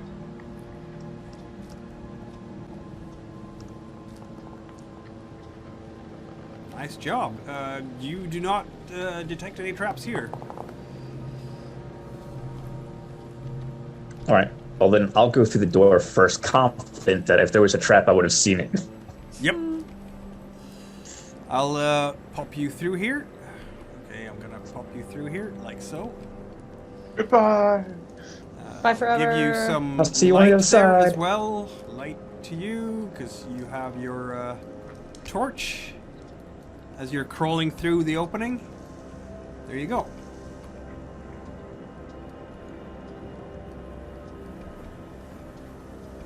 It's tight in there. What do you see? Egg. Eggs. Uh-oh. Yeah, you'll have to move if you want to crawl in there. I'm trying to move. My icon's floating all over the place. I'm not Oh. sure what's going on. Should I try? Yeah. There we go. Like so. Yeah. It opens up to a larger chamber. And you can see This is a white hall. It's 9 feet in the ceiling, about as wide. There are 2 great statues that reach all the way up to the ceiling. They are 2 women reading from a book each. Beyond them, there are on each wall 2 on the walls you can see 2 male faces cut out like in a relief in the wall. Each face is 2 meters tall, and it looks like it's singing. The floor, again, is made out of volcanic sand, and as you proceed, if you do you proceed? I'm gonna wait here so everyone else can catch up. All right. Yeah, I can't seem to fit through. I don't. He has to I move you can through. fix that. Thank you. Sorry, I'll wait. Yeah, that's because You have to tell him you want to go. Yeah. Yep, I will follow. And I'll bring up the rear. And you'll bring up the rear. Perrima will, of course, also come. Everyone is in that tight little space. Ah, I'll let Perrima get in front. Oh, yeah. Not being weird. It's not weird. She's at the age of consent. You are weird. We established she was 18. Creeper. She's never actually told you how old she is. She might be 18, yeah. Gross. All right, well, if she's not 18, that's not okay. But if she is 18, hey, you know, it's fun. Will you Is stop, anyone weirdo? asking? Weirdo. Yeah, he's like that, isn't he? You're right. You should probably just not care about the age of consent. That would be less Oh my weird. god. Well, I hope Wow. I hope she's 18 makes me a weirdo. So I suppose the normal thing to do is just ignore that. So I suppose. God. He's like a yogi the way he twists. One has to. Well, There are, in fact, sockets for, between those stone faces, there are sockets for your torches. And, lo and behold, a chest on a small dais, if you will. There's a Not get away podium. from that. And there is there's a stone ball about the size of a child's head that's lying next to the left statue. The walls of this hall are a bit sandy, up to about 6 foot tall, something like that. And the nose of one of these faces has been struck off. It's lying in the sand below it. Yep, that's what you can see at first. The chest itself is, in fact, made out of marble.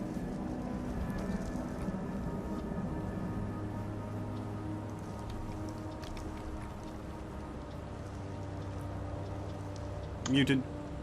Muted, Stephanie. Yeah, Steph, you're muted. I start looking for another wheel. Indeed. And like before, you find one in the volcanic sand in front of the chest. I turn it. And it turns.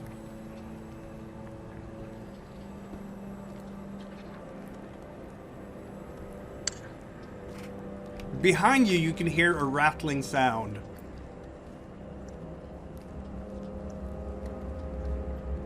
Okay.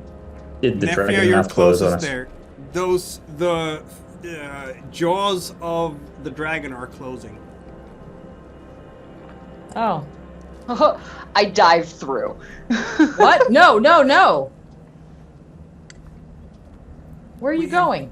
Follow Don't do the that. instructions. So, are you gonna drive through there? Well, that's kind of my intent because I'm thinking that we don't have the sacred head with us, so we've tripped off the same trap that did, Inferno Knights. the other guy. were. Yeah, the guy in the jaws. So I'm thinking I we don't don't think want to be so. in this room. I Roll think your the fire. sacred head's in this chest. Roll your fire. Oh boy. Who, me? Yep. If you're diving through, roll your fire. Oh my goodness. Hmm. Gotta bring it up. It's not You working. panicked. You gotta Fire, not I panic did. there. I panicked. Yep. Alright, 2 fire. Like in a worst case scenario, I was just going to break the wall down. Right? I mean, you do you, fam.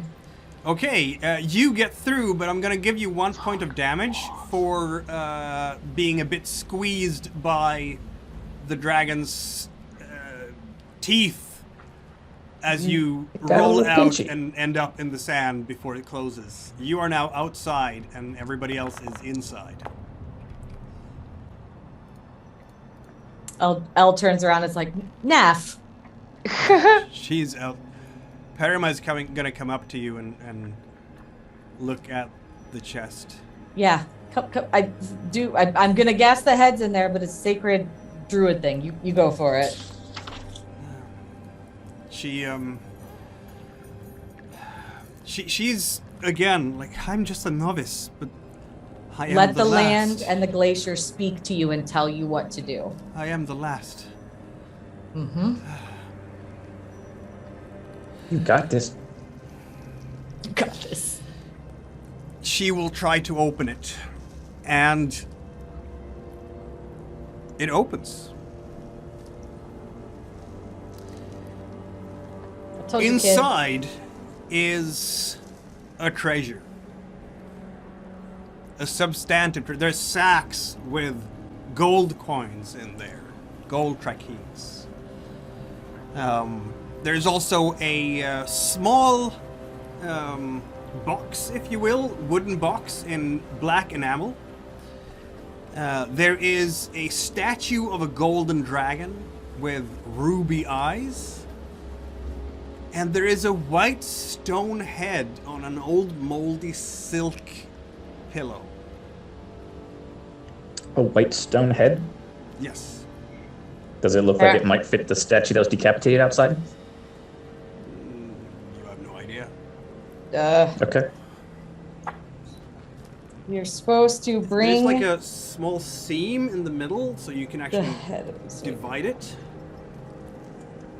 You can Perrima, remove if you the want to- face, basically. If you want to take all of these items up so that you can use them to restore the druids, it is up to you. If you would like to leave them here for safekeeping, I leave it to your choice. I suppose I should take some for the future, but not too much. What is this? The sacred head? She's lifting it up, and she's removing the face of this stone head, and inside is a mummified human head, but the mouth is moving. I'm gonna guess that's it. You can't hear any sound Oh, at yeah. all, but it is moving. There's some necromancy. Okay. It's great. Sacred head Interestingly it enough, is. Sifanu, you cannot feel any shred of necromancy here. Really? Interesting. They might have hidden the weave, but you would have to. You're a bit exhausted after all your miracle working here, spellcasting, so. Oh, yeah. Yeah, I'm tapped, aren't I? Yeah. This must be the sacred head. She takes it. I wonder if we need this as well. So she picks up the little little box in black enamel as well. She opens it. There's a black metallic star shaped like a snowflake. And there's some kind of inscription inside the lid, but she can't read it. Very well, we have found what we have been looking for, I believe. We can go up and bury the dead properly. And then I do not know. Got a couple things we can see if Ryder can read. And that is probably an excellent place to call the session. Of course, Yes. you can Yes, turn that would be a good spot. wheel again as she closes the lid, and that opens the dragon's mouth, and you can pass out again. Because you wisely follow the instructions of the ghost and the inscriptions. Yeah. Usually when Oh, ghosts yeah. tell you things, I don't mess around. Yes. They And usually don't that's- have a lot of reason to lie. Indeed. So yes, that is where we shall pause it for now, and Awesome. pick up in 2 weeks' time when you are standing outside the Temple of Kmorda, having probably buried the druids, and decide on what to do next, as you suddenly are on a fateful adventure that you might not have expected. You are, at this moment, apparently escorting the last Kmorda druid to fulfill her prophecy. I'm never gonna make it to that dig site. You're gonna get there. You're gonna Anybody get paid there. us for that? Is anybody- We'll This find Briar out. is gonna love this, okay? Briar's gonna love this. I have accomplished the shit out of my goals, so I don't know what you guys are doing. Yeah, I'm not getting shit done because I can keep not getting to the dig site. Well, maybe eventually. We never know. All right. Hey, I Thank mean, you, everyone, Sifanu, for if watching, you want to go to listening, the dig etc. site next, What was that? I was just gonna say, you want to go to the dig site next? I pretty much freed my debt to Eldrida. You can call dibs. You can call. So, just for next session, is burying the bodies going to be like the whole thing we need to do, or can we just, when we pick up next session, can we assume we already did that? Yes, we're gonna assume that you've already done that. Okay, good. Awesome. We'll This is skip super ahead fun. a bit. All right. Yeah, this is a great session. Very happy you liked it. Thanks everyone for watching and possibly listening, and so on and so forth. In 2 weeks, we pick up again. 2 weeks. Right. Bye, everybody. Good night, everybody.